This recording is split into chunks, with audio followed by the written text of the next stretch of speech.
మహా ఉన్నతమైనటువంటి కృపను బట్టి నిన్నటి దినమున ప్రకటన గ్రంథానికి సంబంధించినటువంటి అనేక విషయాల్లో ముగింపు ఆ టాపిక్కి రావడానికి దేవుడు కృప అందించాడు. ఇంచుమించుగా చాలా టైం పడుతుంది అనుకోండి, మాట్లాడడం మొదలు పెడితే అంత టైం తీసుకోవాలనుకోవట్లేదు. మ్యాక్సిమం మే మధ్య సమయాలకల్లా పూర్తిగా దీన్ని పూర్తి చేసుకోవాలనే ప్రయత్నం నేను చేస్తూ ఉన్నాను. ఏదైనప్పుడు కూడా మనం చివరకు వచ్చేసాం.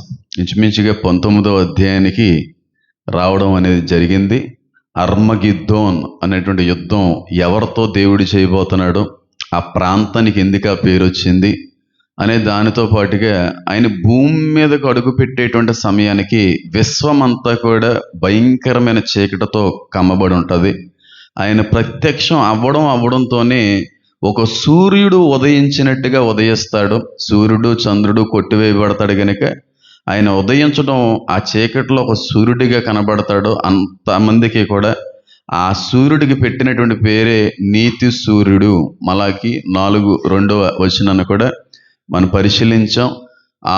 అసలు యేసుక్రీస్తు ప్రభువారికి నీతి సూర్యుడు అనేటువంటి పేరు ఎందుకు పెట్టబడింది, దాని యొక్క ఆంతర్యార్థం ఏంటి, దాని గురించి మనం ఏం నేర్చుకోవాలి, ఎంతమందికి ఈ విషయాన్ని తెలియపరచాలి అనేటువంటి ఎన్నో విషయాలు నిన్నటి దినం మీ అందరితో కూడా మాట్లాడే ప్రయత్నం చేశాను. నీతి సూర్యుడు దాన్ని ఇష్టం వచ్చినట్టుగానే చాలామంది బోధించడాన్ని బట్టి అర్థం కాని వచనంగా మిగిలిపోయింది. కానీ దాని యొక్క నిజమైన వివరణ పరిశుద్ధాత్మ దేవుని యొక్క సహాయంతో మీ అందరికీ కూడా నేను పంచుకునే ప్రయత్నం చేశాను. అయితే శ్రమకాలం ముగించబడింది. యేసుక్రీస్తు ప్రభువారి యొక్క రాకడ జరిగింది. సాతాను, అబద్ధ ప్రవక్త, యాంటిక్రైస్ట్ని దేవుడు అగ్నిగుండంలో పాడేశాడు. ఒక మతం అనేది పూర్తిగా కొట్టివేయబడింది. 666 ముద్ర వేయించుకున్నటువంటి వ్యక్తులు కూడా బ్రతికుండగానే అగ్నిగుండంలో పడవేయబడ్డారు. అయితే ప్రపంచంలో ఇంకా చాలామంది మిగిలి ఉన్నారు. వాళ్ళందరితో దేవుడు చేసేటువంటి పని ఏంటి అనేటువంటిది మాట్లాడుకున్నాం. ఆ పనే 1000 ఏండ్ల పరిపాలన. ఈ రోజు నుంచి 1000 ఏండ్ల పరిపాలన ఆ వివరణ ఇవ్వడానికి ప్రయత్నిస్తాను. ఇంచుమించుగా ఒక 2-3 టాపిక్స్లో పూర్తి చేసుకుని ప్రయత్నం అయితే చేస్తాను. అయితే దాంతోపాటుగా మనం నీతి సూర్యుడితో పాటుగా మేకలెవరో గొర్రెలెవరో అనేటువంటి విషయాన్ని కూడా పరిశీలించాం. చాలామంది అనుకుంటున్నట్టుగా క్రైస్తవులు మాత్రమే గొర్రెలు అనుకోవడం అపార్థం అవుతూ ఉంది. క్రైస్తవులు కాదు, ఆయన స్వరాన్ని, ఆయన మాటని, ఆయన మనస్సుని గ్రహించి ఆయనకు అనుకూలమైన రీతిలో ఆయన్ని వెంబడించిన వారందరూ కూడా గొర్రెలే. అంటే అన్యుల్లో కూడా చాలామంది గొర్రెలు ఉన్నారు అనేటువంటి విషయాన్ని మీ అందరితో పంచుకునే ప్రయత్నం చేశాను. వచ్చాడు, సాతాను నాశనం చేశాడు, ప్రపంచవ్యాప్తంగా ఉన్న మనుషులందరినీ పోగు చేశాడు. పోగు చేసిన తర్వాత ఆ గుంపు నుండి 2 గుంపులు చేశాడు. ఒకటేమో మేకల గుంపు, ఒకటేమో గొర్రెల గుంపు. గొర్రెల గుంపునేమో కుడివైపున ఉండండి వాగ్దానం చేయబడినటువంటి వారులారా అని ఆశీర్వదించాడు. ఎడమ వైపున ఉన్నటువంటి వారు అందరినేమో నిత్యనాశనానికి పరిమితమైన వారులారా అని చెప్పి శపించి వాళ్ళని వదిలేశాడు. చంపలేదు దేవుడు. మేకల్ని లేదంటే మేకల గుంపుని దేవుడు నాశనం చేయలేదు, వదిలేశాడు. వదిలేసి ఇప్పుడు ఏం చేస్తాడు? కుడివైపునేమో గొర్రెలు తీసుకున్నాడు. యేసుక్రీస్తు ప్రభువారు ఉన్నారు, ఆయనతో పాటుగా సంఘం మనం ఉన్నాం, దేవదూతలు ఉన్నాయి, చాలా రకాలైనటువంటి సమూహం ఉంది. వీటితో పాటుగా బ్రతుకున్నటువంటి విడవబడినటువంటి వాళ్ళల్లో కొంతమందిని మళ్ళీ దేవుని రాజ్యంలో కలుపుకున్నాడు. ఇప్పుడు కలుపుకున్న తర్వాత విడవబడినటువంటి వ్యక్తులతో దేవుడు ఏం చేయబోతున్నాడు, యేసుక్రీస్తు ప్రభువారు ఏం చేయబోతున్నాడు అనేటువంటి విషయాన్ని ఈరోజు మనం పరిశీలించే ప్రయత్నం అయితే చేద్దాం. అయితే దానికి బైబిల్ పెట్టిందే, నేనేదో కొత్తగా పెట్టేది ఏం కాదు. కానీ దానికి 1000 ఏండ్ల పరిపాలన అనేటువంటి మాట మనకి ప్రకటన గ్రంథంలో మనకు కనబడతా ఉంది. 1000 ఏండ్ల పరిపాలనకు ముందుగా ఏం జరుగుతుంది, 1000 ఏండ్ల పరిపాలన జరగడానికి ఆ ముందు సమయంలో ఆయన చేసేటువంటి పని ఏంటి అనేటువంటిది ఒక లేఖనాన్ని జ్ఞాపకం చేసుకుని ఆ 1000 ఏండ్ల పరిపాలనలో ఎలాంటి అద్భుతాలు జరుగుతాయి, ఎలాంటి కార్యాలు జరుగుతాయి, 1000 ఏండ్ల పరిపాలనలో జరిగేటువంటి ఆ గొప్ప దినాలు ఎలాగుంటాయి, ప్రత్యేకత ఏంటి అనేది అనేక విషయాలు ఈరోజు మీతో మాట్లాడే ప్రయత్నం చేస్తాను. మొదటగా యెషయా గ్రంథాన్ని కానీ ప్రధానమైన అంశంగా మనం తీసుకున్నట్టయితే అక్కడ యేసుక్రీస్తు ప్రభువు వారి యొక్క రాజ్య పరిపాలన గురించినటువంటి ప్రవచనం ముందుగానే యెషయా భక్తుడు రాసిన సందర్భాన్ని నేను గమనించడానికి దేవుడు కృప అందించాడు. యెషయా గ్రంథములో యేసుక్రీస్తు ప్రభు వారి యొక్క రాజ్య పరిపాలన గురించిన ప్రవచనం కనబడతా ఉంది. యెషయా 9వ అధ్యాయము,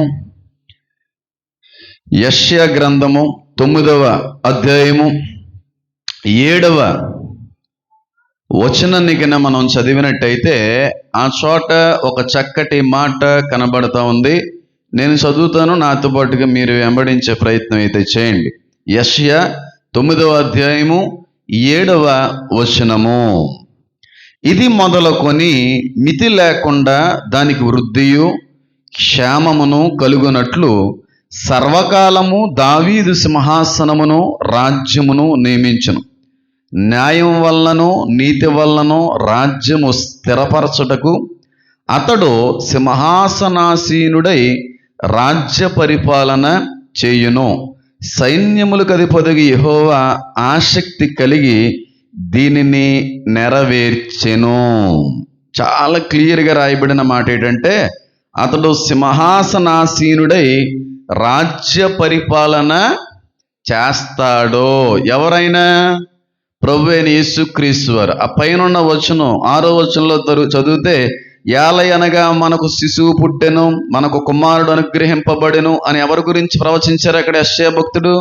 యేసుక్రీస్తు ప్రభు వారి గురించి. అదే ప్రభువు గురించి 7వ వచనంలో రాయబడతా ఉంది.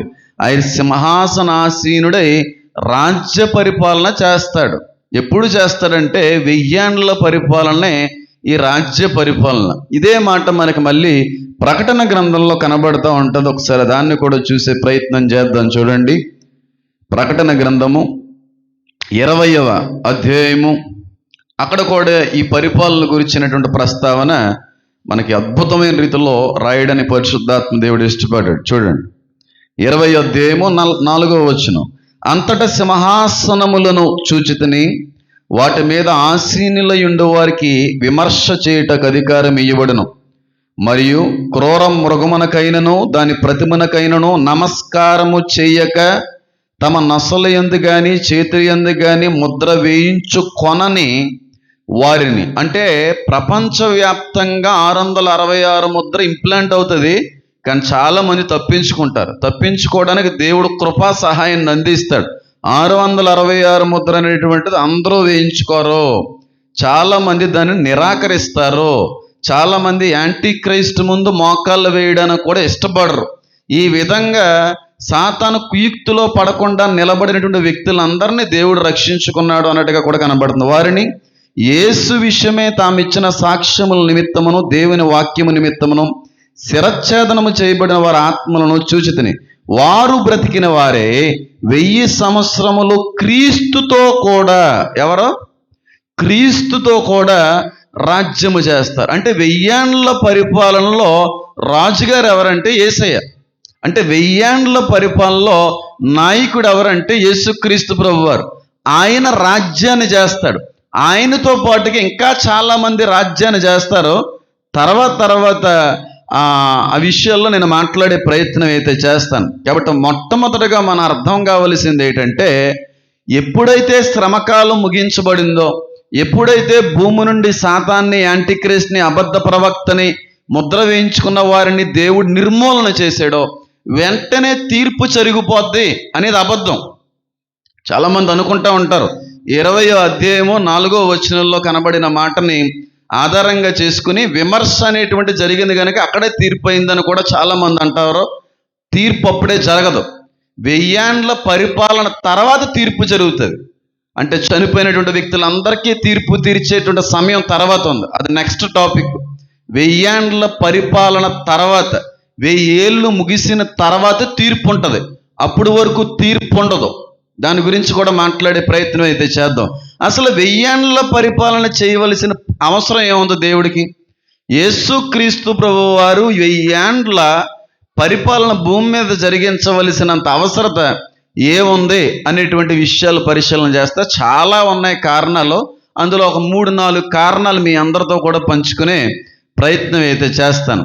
ఇక్కడ చాలా క్లియర్గా మనకు రాయబడినటువంటి మాట ఏంటంటే యెషయా గ్రంథం 9:7 చాలా క్లియర్గా ఒకసారి అది కూడా చదివేసుకుని ముందుకు వెళ్ళిపోదాం మరొకసారి.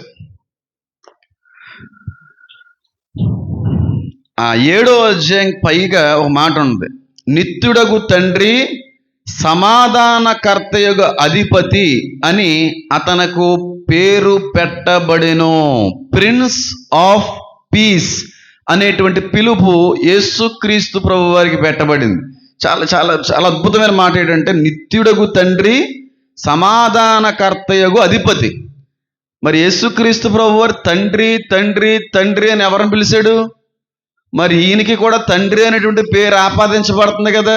ఇక్కడ చాలా పెద్ద లాజిక్ ఉంది, దాని గురించి మాట్లాడుకునే ప్రయత్నం చేద్దాం. తండ్రి అని చెప్పి ప్రార్థించాడు, తండ్రి అని చెప్పి ప్రార్థించాడు ఆయన శ్రమకాలంలో, సిలువ కాలంలో అని చెప్పి కొంతమంది క్రైస్తవ వ్యతిరేకులు మాట్లాడుతూ ఉంటారు. ఆయనే దేవుడైతే తండ్రిని ఎందుకు వేడుకుంటారని చెప్పి కొంతమంది అంటూ ఉంటారు. మరి ఇక్కడ చూస్తే ఆయన తండ్రి ఉన్నాడని రాయబడింది. నిత్యుడగు తండ్రి సమాధానకర్తయగు అధిపతి అనేటువంటి మాట రాయబడింది. ఎవరిని గూర్చి? రాజ్యభారం మోయిపోచున్నటువంటి శిశువును గూర్చి. ఆయనే తండ్రి, ఆయనే కుమారుడు, ఆయనే అన్నీ ఉన్నాడు అని చెప్తే చాలామంది ఎగతాళి చేశారు. కాబట్టి త్రిత్వ సిద్ధాంతం గురించి కూడా ముందు రోజుల్లో నేను మాట్లాడే ప్రయత్నం చేస్తాను. అద్భుతంగా ఉంటుంది. ప్రకటన గ్రంథం అంతా ఒక ఎత్తు అయితే త్రిత్వ సిద్ధాంతాన్ని గురించినటువంటి వివరణ ఒక ఎత్తులో ఉంటుంది. అంత అద్భుతంగా ఉంటుంది, అంత ఆశ్చర్యకరమైన రీతిలో కనబడుతూ ఉంటుంది. 7వ వచనం ఆఖరి భాగం చూసామనుకోండి, అతడు సింహాసనాసీనుడై రాజ్య పరిపాలన చేయును. యేసుక్రీస్తు ప్రభు వారు రాజ్య పరిపాలన చేయును. సైన్యములకు అధిపతియగు యెహోవా. మళ్ళీ ఇక్కడ 2 వ్యక్తి మళ్ళీ కనబడుతున్నాడు, తండ్రి కనబడుతున్నాడు. సైన్యములకు అధిపతియగు యెహోవా ఆసక్తి కలిగి దీన్ని నెరవేర్చును. అంటే తండ్రి ఆలోచిస్తున్న ఏంటంటే, తండ్రి ఎదురు చూసేటువంటిది ఏంటంటే, ఎప్పుడు ఈ 1000 ఏండ్ల పరిపాలన జరుగుతుందా అని చెప్పి ఎవరు ఎదురు చూస్తున్నారంట? తండ్రి ఎదురు చూస్తున్నాడంట. అంత అద్భుతంగా ఉంటుందన్నమాట 1000 ఏండ్ల పరిపాలన. తండ్రి దేవుడు సర్వోన్నతుడు, సర్వశక్తిమంతుడు, సైన్యములకు అధిపతియగు యెహోవా. ఆ దేవుడు మాట్లాడుతున్న మాట ఏంటంటే, ఆయన ఆలోచన ఏంటంటే, ఈ 1000 ఏండ్ల పరిపాలన జరిగేటువంటి కాలం కోసం 1000 ఏండ్లతో 1000 కళ్ళతో ఎదురు చూశాడు దేవుడు. ఎందుకంటే అంత అద్భుతంగా జరగబోతూ ఉంటుంది ఆ 1000 ఏండ్ల పరిపాలన. అంత అద్భుతంగా జరగబోతూ ఉంది. ఏం జరుగుతుంది, దాని నుంచి మనం ఏమి నేర్చుకోవచ్చు, ఇలాంటి అనేక విషయాలు మీ అందరితో కూడా పంచుకునే ప్రయత్నం అయితే చేస్తాను. క్లియర్గా రాయబడింది 6వ వచనం కింద భాగంలో, ప్రిన్స్ ఆఫ్ పీస్. అంటే ఈ 1000 ఏండ్ల పరిపాలనలో మొట్టమొదటి కారణం ఏంటంటే, దేవుడు జరిగించడానికి దేవుని యొక్క రాజ్యం ఏ విధంగా ఉంటుంది, దేవుడు పరిపాలిస్తే భూమి మీద సమాధానం ఎంత అద్భుతంగా ఉంటుంది అనేటువంటి ఉద్దేశాన్ని చూపించడానికి ప్రయత్నిస్తున్నాడు. ఎప్పటి వరకు భూమిని పరిపాలించింది ఎవరు చెప్పాలి? సాతాను దీనికి రాజే ఉన్నాడని ఉంది, అధిపతి ఉన్నాడని ఉంది. అంటే ఇప్పటి వరకు కూడా ఆదాము కాలం నుండి ఈ 6000 సంవత్సరం వరకు కూడా భూమిలో ఉన్నటువంటి సకల చరాచర సృష్టిని, మానవ జాతిని, సకల ప్రాణిని కూడా తన స్వాధీనంలో ఉంచుకుని నడిపించిన రాజు ఎవరంటే చెప్పండి? సాతాను. ఇహలోక సంబంధమైన దేవత, దేవుడు వాడు నడిపించాడు. ఎప్పటి వరకు వాడు నడిపించాడు? 6000 సంవత్సరాలని. 7000వ సంవత్సరంలో నేను పరిపాలిస్తాను భూమిని, ఎలా ఉంటుందో చూడండి అని చేస్తున్నాడు అన్నమాట. ఆయన 6000 సంవత్సరాలు సాతాను పరిపాలించాడు. మీరు అందరూ చూశారు కదా. ఈ 1000 సంవత్సరాలు అంటే 7000వ సంవత్సరాన్ని నేను పరిపాలిస్తాను. వాడి పరిపాలనకి నా పరిపాలనకి తేడా ఏ విధంగా ఉంటుందా అని చెప్పి చూపించే ప్రయత్నం 1000 ఏండ్ల పరిపాలన. ఎంతమందికి అర్థమైంది? 6000 అయిపోయింది, 7000 సంవత్సరాలే. బైబిల్లో రాయబడింది 7000 సంవత్సరాలే భూమి ఉంటుంది, తర్వాత ఉండదు. ఇంకా చాలాసార్లు చెప్పాను ఈ మాట. ఆల్రెడీ 6000 సంవత్సరాలు ముగింపు దగ్గరికి వచ్చేసింది. గట్టిగా వేలు మీద లెక్క పెట్టుకోవచ్చు. 6000 సంవత్సరాలు ముగించుకుని 7000వ సంవత్సరంలోకి వెళ్తున్నాం అని చెప్పి. కాబట్టి దేవుని రాకడ ఇంకా టైం పడుతుందంటే మీ అంత అజ్ఞానులు ఇంకెవరో లేరన్నట్టే అన్నమాట. కాబట్టి 6000 ఆడి పరిపాలించాడు, 1000 ఈయన పరిపాలిస్తాడు.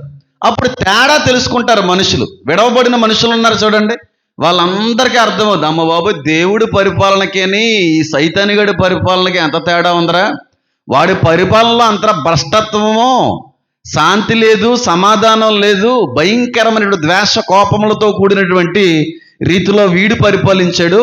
క్రోధం ఉంది, కోపం ఉంది, హత్య ఉంది, ఇంకా రకరకాలైనటువంటి భయంకర పరిస్థితులు ఉన్నాయి. కానీ యేసుక్రీస్తు ప్రభు వారి యొక్క పరిపాలనలో ఆ 6000 సంవత్సరాల్లో లేనిది కనబడుతుంది. అదే శాంతి, సమాధానము. ఇంకా ద్వేషం అని, కొట్లాట్లని, యుద్ధాలని, ఇంకోటని అసలు ఉండవు ఆ 1000 ఏండ్ల పరిపాలనలో. సాతాను మూలంగా వచ్చినాయి ఆ యుద్ధాలు, గొడవలు, యాక్సిడెంట్లు, హత్యలు, నరహత్యలు లాంటివన్నీ కూడా వాడి పరిపాలనలో వాడి జరిగించుకున్నాడు. వాడి బుద్ధి అలాంటిది, వాడి స్వభావం అలాంటిది. కానీ యేసుక్రీస్తు ప్రభు వారి యొక్క స్వభావం అది కాదు.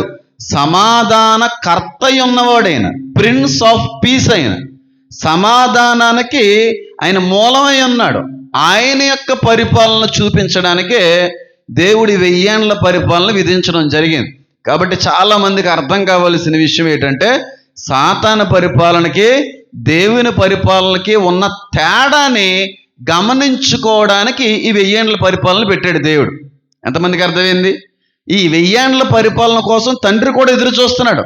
ఎప్పుడెప్పుడు వస్తుందా ఈ 1000 ఏండ్ల పరిపాలన స్టార్టింగు, లేదంటే ఆరంభం అని ఆయన ఎదురు చూస్తున్నాడని కూడా యెషయా గ్రంథం 9:7 వచనంలో మనకు కనబడుతుంది. మొట్టమొదటి కారణం ఏంటంటే, సాతానుకి క్రీస్తుకి మధ్యన ఉన్న పరిపాలన భేదములు, లేదంటే వ్యత్యాసం ఏ విధంగా ఉంటుంది అనే దాన్ని చూపించే ప్రయత్నం చేశారు. ఇది మొదటి విషయం. ఎంతమందికి అర్థమైంది?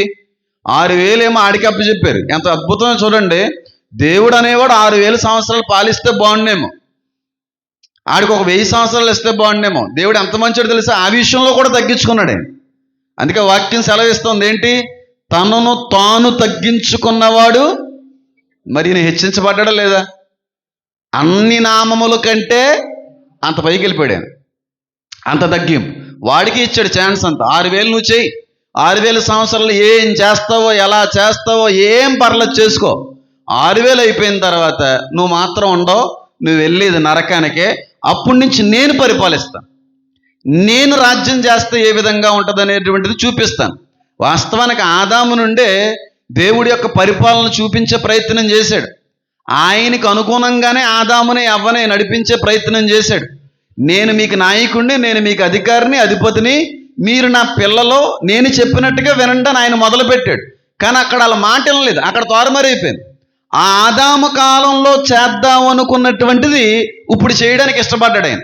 అప్పుడు అనుకున్నది జరగలేదు, ఇప్పుడు అనుకుని చేస్తున్నాడు అంతే.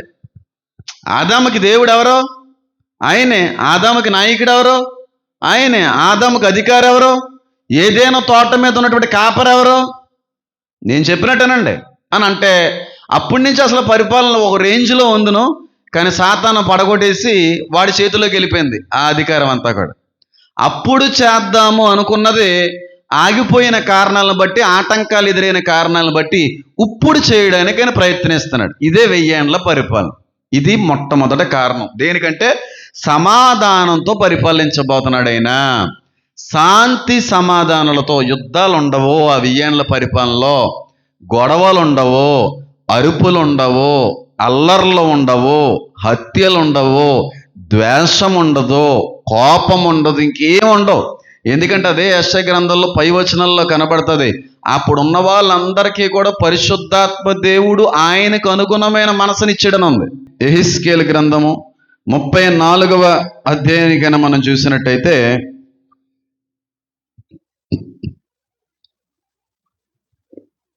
27వ వచనం నుంచి మనం గమనిస్తే ఇక్కడ కూడా 1000 ఏండ్ల పరిపాలనలో జరిగేటువంటి సందర్భాన్ని అక్కడ ప్రస్తావించే ప్రయత్నం చేశారు. యెహెజ్కేలు 34:27 నేను చదువుతున్నాను చూడండి. 26 నుంచి చదువుతాను. వారిని నా పర్వతము చుట్టుపట్ల స్థలమును దీవెనకరముగా చేయుదును, ఋతువుల ప్రకారం వర్షము కురిపించెదను, దీవెనకరముగు వర్షములు కురియును, ఫలవృక్షములు ఫలమునిచ్చును, భూమి పంట పండును, వారి దేశములో నిర్భయముగా నివసింతురు. నేను వారి కాడి కట్లను తెంపి వారిని దాసులుగా చేసిన వారి చేతిలో నుండి వారిని విడిపింపక నేను యెహోవానై ఉన్నానని వారు తెలుసుకొందురు. ఎక్కడ జరుగుతుంది ఇదంతానే? పర్వతం దగ్గర జరుగుతూ ఉంది. అంటే యెరూషలేము యొక్క నడిబొడ్డులో ఆయన తీసుకునేటువంటి రెండవ నిర్ణయం ఏంటంటే, ఇంకా ఆ 1000 ఏండ్ల పరిపాలనలో దాసులు అనేవారు ఉండరు, బానిసలు అనేటువంటి వారు ఉండరు, బానిసత్వము అనేటువంటిది ఉండదు ఇంకా పొరపాటున కూడా. పూర్తిగా అక్కడ ఉన్న వాళ్ళందరూ కూడా స్వతంత్రులై ఉంటారు. ఎంతమందికి అర్థమవుతుంది?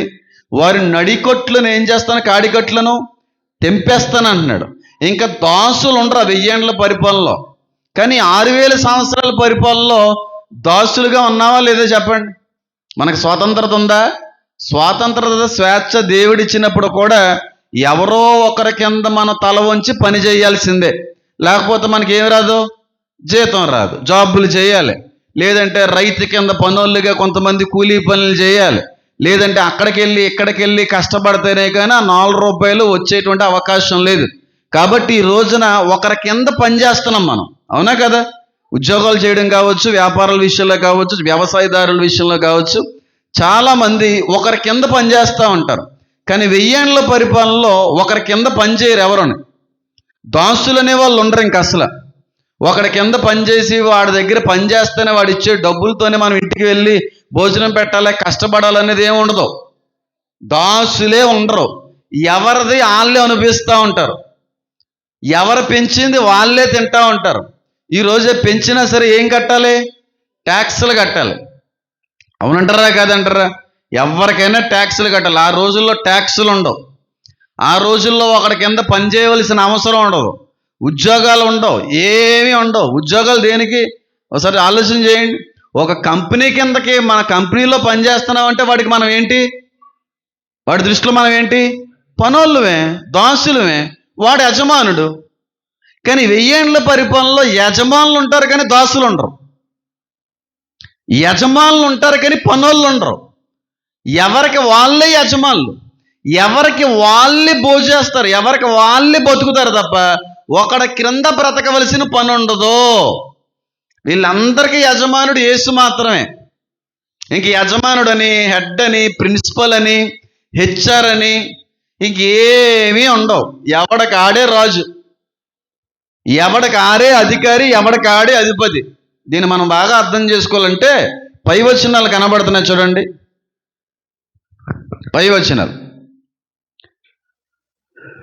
26వ వచనం, వారిని నా పర్వతము చుట్టుపట్ల స్థలమును దీవెనకరముగా చేయుదును, ఋతువుల ప్రకారము ఫలవృక్షములు ఫలమిచ్చును, భూమి పంట పండును, వారి దేశములో నిర్భయముగా నివసింతురు. తగిన కాలములో వర్షాన్ని కురిపిస్తాను అని అంటున్నాడు. తగిన కాలములో వృక్షములు వాటి ఫలమునిచ్చును అని అంటున్నాడు. అంటే దాని అర్థం అవ్వవలసిన మన విషయం ఏంటి? ఆ 1000 ఏండ్ల పరిపాలనలో ఏముండదు?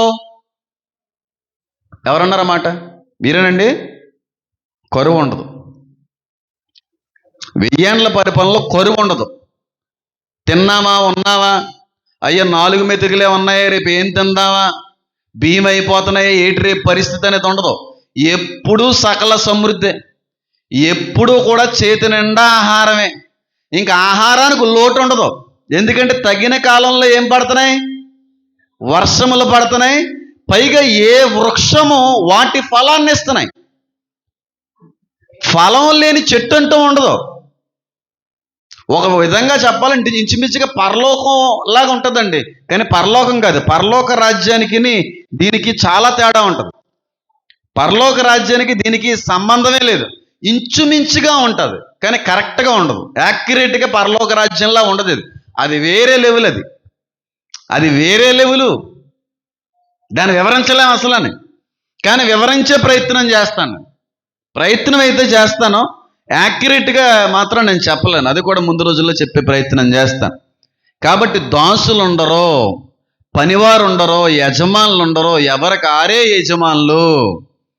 ఒక రైతు కింద పని చేయవలసిన పని ఉండదు, ఒక పెద్ద వ్యక్తి కింద పని చేయవలసిన పని ఉండదు. మన పంటతో మనమే తింటాం, మన పంటను మనమే అనిపిస్తాం. అంటే జాబు చేయవలసిన, కూలీ పనికి వెళ్ళవలసిన ఏ పని ఉండదు. అవునంటారా కదంటారా? ఎంత అద్భుతంగా ఉంటుందో ఒకసారి ఆలోచన చేయండి. ఆ పరిపాలన ఎంత ఆశ్చర్యకరంగా ఉంటుందో ఆ పరిపాలన ఒకసారి ఆలోచన చేయండి. ఈరోజు నేను అంటే ఇప్పుడున్నటువంటి కల్చర్ మరీ దారుణంగా అయిపోయింది కాబట్టి నేను చెప్పవలసి వస్తుంది, కానీ ఇంకొకటి అయితే ఏం కాదు. ఇప్పుడు జాబులు మనం చేస్తున్నాం అంటే అన్ని చోట్ల ఇది ఉండకపోవచ్చు, కానీ సాఫ్ట్వేర్ డిపార్ట్మెంట్లోని, రెండోది హాస్పిటల్ డిపార్ట్మెంట్లో ఎక్కువగా ఈ అవినీతి కార్యక్రమాలు జరుగుతూ ఉంటాయి. నాకు రీసెంట్గా ఒక పోస్ట్ ఎవరో ఒక ఫాలోవర్ పంపిస్తే చూశాను.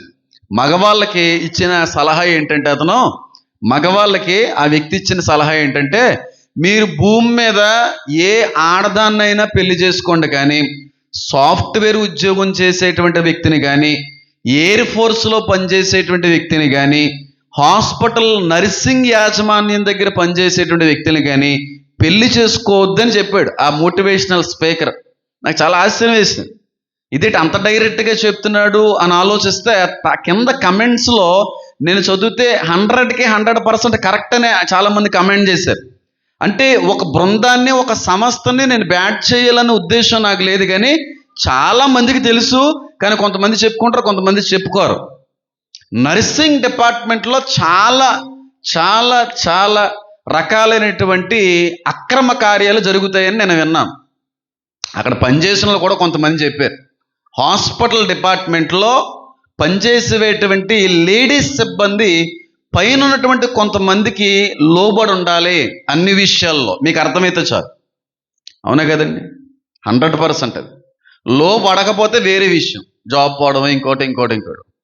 ఇక్కడ ఒకప్పుడు నర్సింగ్ చేసినటువంటి ఒక సిస్టర్ గారు కూడా వచ్చి ఆవిడ మా మరదలకి ఇచ్చింది సజెషన్. మా మరదలు చేస్తూ ఉంటే ప్రసన్న గారు వచ్చి ఉంటే బాగుండు, ఆవిడకి బాగా తెలుసు. ఆవిడ ఇచ్చిన సజెషన్ ఏంటంటే, ఇలాగ వెళ్తుంది హేమన్ గారు వాళ్ళ మరదలు గారు ఈ చదువుల నిమిత్తం వెళ్తుంది, అస్సలు వద్దక్క, అస్సలు ఆ ఫీల్డ్లోకి వెళ్ళొద్దక్క, నేను అక్కడ చేసి వచ్చిన వ్యక్తిని కాబట్టి చెప్తున్నాను అక్క, ఎంత క్యారెక్టర్ ఉన్న వాళ్ళైనా సరే అక్కడికి వెళ్తే ఏదో రకంగా పడిపోతారు అని చెప్పింది. అవి తర్వాత ఈ పోస్ట్ చూసిన తర్వాత నాకు భయం వేసింది. రెండోది, సాఫ్ట్వేర్ డిపార్ట్మెంట్కి సంబంధించినటువంటి ఆ సంస్థల్లో కూడా పతివ్రతలు సైతం, ఉత్తమురాళ్ళు సైతం వ్యభిచారులుగా మారిపోయేటువంటి సందర్భాలు, సాక్ష్యాలు ఇన్ని ఉన్నాయి. ఎంత ఉత్తములైనా సరే అక్కడికి వెళ్తే చాలా వరకు పాడైపోతారంట. అవునా కదా? సైంటిస్ట్ మొన్న ఎవరో కామెంట్ చేశారు, సైంటిస్ట్ అంటున్నారు, ఎంతకైనా చూపించండి అన్నా ఒకసారి అని చెప్పి. చూపిస్తాను ఒకసారి. నువ్వు ఏ యూనివర్సిటీకి సంబంధించిన నాయన? మణిపాల్ కదా. అది పరిస్థితి అక్కడ కూడా. అంటే అన్ని చోట్ల ఉంది ఇలాంటి కార్యక్రమాలు, కానీ అక్కడ కొంచెం ఎక్కువ ఉంటుంది అంతే. సాఫ్ట్వేర్ అంటే అక్కడ పనిచేస్తున్నామంటే ఒకటి కింద అణిగిమని ఉండాలి. మనం చెప్పినట్టుగా ఆ పైన ఉన్న వ్యక్తి వినడం. హెచ్ఆర్లు కావచ్చు, డిపార్ట్మెంటల్ మేనేజర్స్ కావచ్చు, అక్కడ ఉన్నటువంటి యాజమాన్యం కావచ్చు, వాళ్ళు చెప్పినట్టుగా మనం ఉండాలి. వాళ్ళు చెప్పినట్టుగా మనం ఉంటేనే అప్పర్ ప్రమోషన్స్ అని, ఎక్స్ట్రా అని ఇవన్నీ వస్తాయి తప్ప కష్టపడి నీతిగా న్యాయం చేస్తే ఉన్న ప్రదేశాల్లో ఉండిపోతారంట. నేను విన్నది చెప్తున్నాను కాదండి. అని అడగండి, ప్రసాద్ గారిని చెప్తారు. ప్రసాద్ గారి కదా మీ పేరు? హైదరాబాద్లో ప్రసన్న గారి ఫ్రెండ్ ఉంది. హీరోయిన్లు సరిపోరు అమ్మాయికి, హీరోయిన్లు సరిపోరు. ఆ ఎత్తు ఉంటుంది అమ్మ, చాలా అందగత్తి. ఎంత అందగత్తి అంటే అంత అందగత్తి. ఏమీ లేదు అమ్మాయికి, ఏమీ లేదు. 3 బెంచ్లు ఈ రోజున 3 బెంచ్ కార్లు, ఒక పెద్ద విల్లా. ఏంటి అంటే పైన అధికారితో టైఅప్,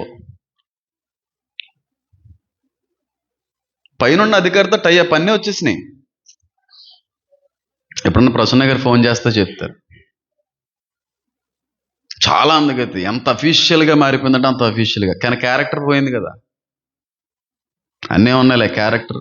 ఆ డిపార్ట్మెంట్లో కూడా ఈ ఒత్తిడి ఉంటుందని ఎవరో చెప్పితే నేను చెప్తున్నాను తప్ప నేను ఎప్పుడు చూడలేదు. ఎయిర్ ఫోర్స్, ఎయిర్లైన్కి సంబంధించిన డిపార్ట్మెంట్, వాళ్ళు ఏమంటారా మర్చిపోయాను, ఎయిర్ హాస్టెస్. అక్కడ కూడా ఎక్కువ ఉంటుందంట. వాళ్ళు అందరూ ఎలా ఉంటారు, వాళ్ళు అయితే డైరెక్ట్గానే బిజినెస్ చేస్తారు. ఎయిర్ హాస్టెస్ అంటే హైట్ ఉండాలి, లీన్గా ఉండాలి. ప్రసన్న గారు అందులోకి వెళ్ళారు. ఆ సబ్జెక్ట్, ఆ ట్రైనింగ్ వెళ్తానంటే నేను ఆపేసాను. అప్పుడు మ్యారేజ్ అవ్వలేదు నాకు. వద్దంటే ఆగిపోయింది. నాకు ఇష్టం ఆ రోజుల్లోనే లేదు. ఆవిడ సెలెక్ట్ అయింది, ఎందుకంటే అంత అందగతి కదా, అంత ఎత్తుండి సన్నగా ఉండి చాలా చాలా లీన్గా ఉండేది. ఇప్పుడున్నాడు కదా, ఆవిడ అందం ఏంటో నాకు తెలిసి, నేను చూసిన వ్యక్తిని కాబట్టి చెప్తాను, చాలా సౌందర్యవతి ఆవిడ. కాలేజీలోకి వచ్చి ఆ కింగ్ ఫిషర్ ఎయిర్లైన్ సంబంధించిన వాళ్ళు ఈమెను స్పెషల్గా ఇంటర్ సెకండ్ ఇయర్లో ఆమెని సెలెక్ట్ చేశారు. చాలా బాగా సూట్ అవుతారు దీనికని చెప్పి, అంటే నన్ను అడిగింది. అప్పుడు నాకు మ్యారేజ్ అవ్వలేదు, ఫోన్లో మాట్లాడటమే. వద్దామంటే ఆగిపోయింది ఆవిడ. అందులో కూడా చాలా మంది ఈ విధమైనటువంటి ఫీల్డ్లోకి వెళ్ళిపోతూ ఉంటారండి. ఈ మూడిట్లోకి అసలు వెళ్ళి అమ్మాయిలు పెళ్లి చేసుకోవద్దని చెప్పి ఎవడో అన్నాడే. అది ఒకవేళ ఆ ఫీల్డ్లో పనిచేసే వాళ్ళు కానీ చూస్తే ఎంత బాధపడతారు, ఎంత దుఃఖపడవలసిన పరిస్థితులు వస్తాయి. అంటే నేను చెప్తున్నాను, ఒకప్పుడు మనం ఒకరి కింద పని చేయాలి, ఇష్టం లేకపోయినా మనసు చంపుకొని కొన్నిసార్లు కొన్ని సమర్పించుకోవాలి, లేకపోతే అక్కడ నిలబడలేము. కానీ 1000 ఏండ్ల పరిపాలనలో ఎవరి కింద పని చేయవలసిన పనే లేదు, పనే లేదు. ఇంకా ఆయనే మన రాజు, ఆయనే మన నాయకుడు, ఆయనే మన అధికారి. ఆయన కింద బ్రైబ్ ఉండదు, లంచం ఇవ్వవలసిన పని ఉండదు. ఒక ఆడది అక్కడ ఆయన దగ్గర లొంగవలసిన పని ఉండదు, చెప్పు చేతల్లో ఉండవలసిన పని ఏమి ఉండదు. నీది నువ్వు తిను, నీ పంటను నువ్వు అనుభవించుకో, నీ పాడు నువ్వు అనుభవించుకో. నువ్వు ఏ చేతితో అయితే ఆ సమయంలో నువ్వు వృద్ధి చేసుకున్నావు, ఆ వృద్ధిని అంతటినీ అనుభవించుకో. దీవెనకరమైన వర్షాన్ని ఏం చేస్తానన్నాడు ఆయన? కురిపిస్తాను. దాసులుండరు, ఒకడి కింద పని చేసే పని అస్సలా ఉండదు. చేతి నిండా ఆహారం, కడుపు నిండా భోజనం అండి. ఒక్క చోట కూడా కరువుతో ఉన్న ప్రదేశం ఉండదు 1000 ఏండ్ల పరిపాలనలో. ఈరోజు తిండిలేక ఎంతమంది ఏడుస్తున్నారు రోడ్ల మీద.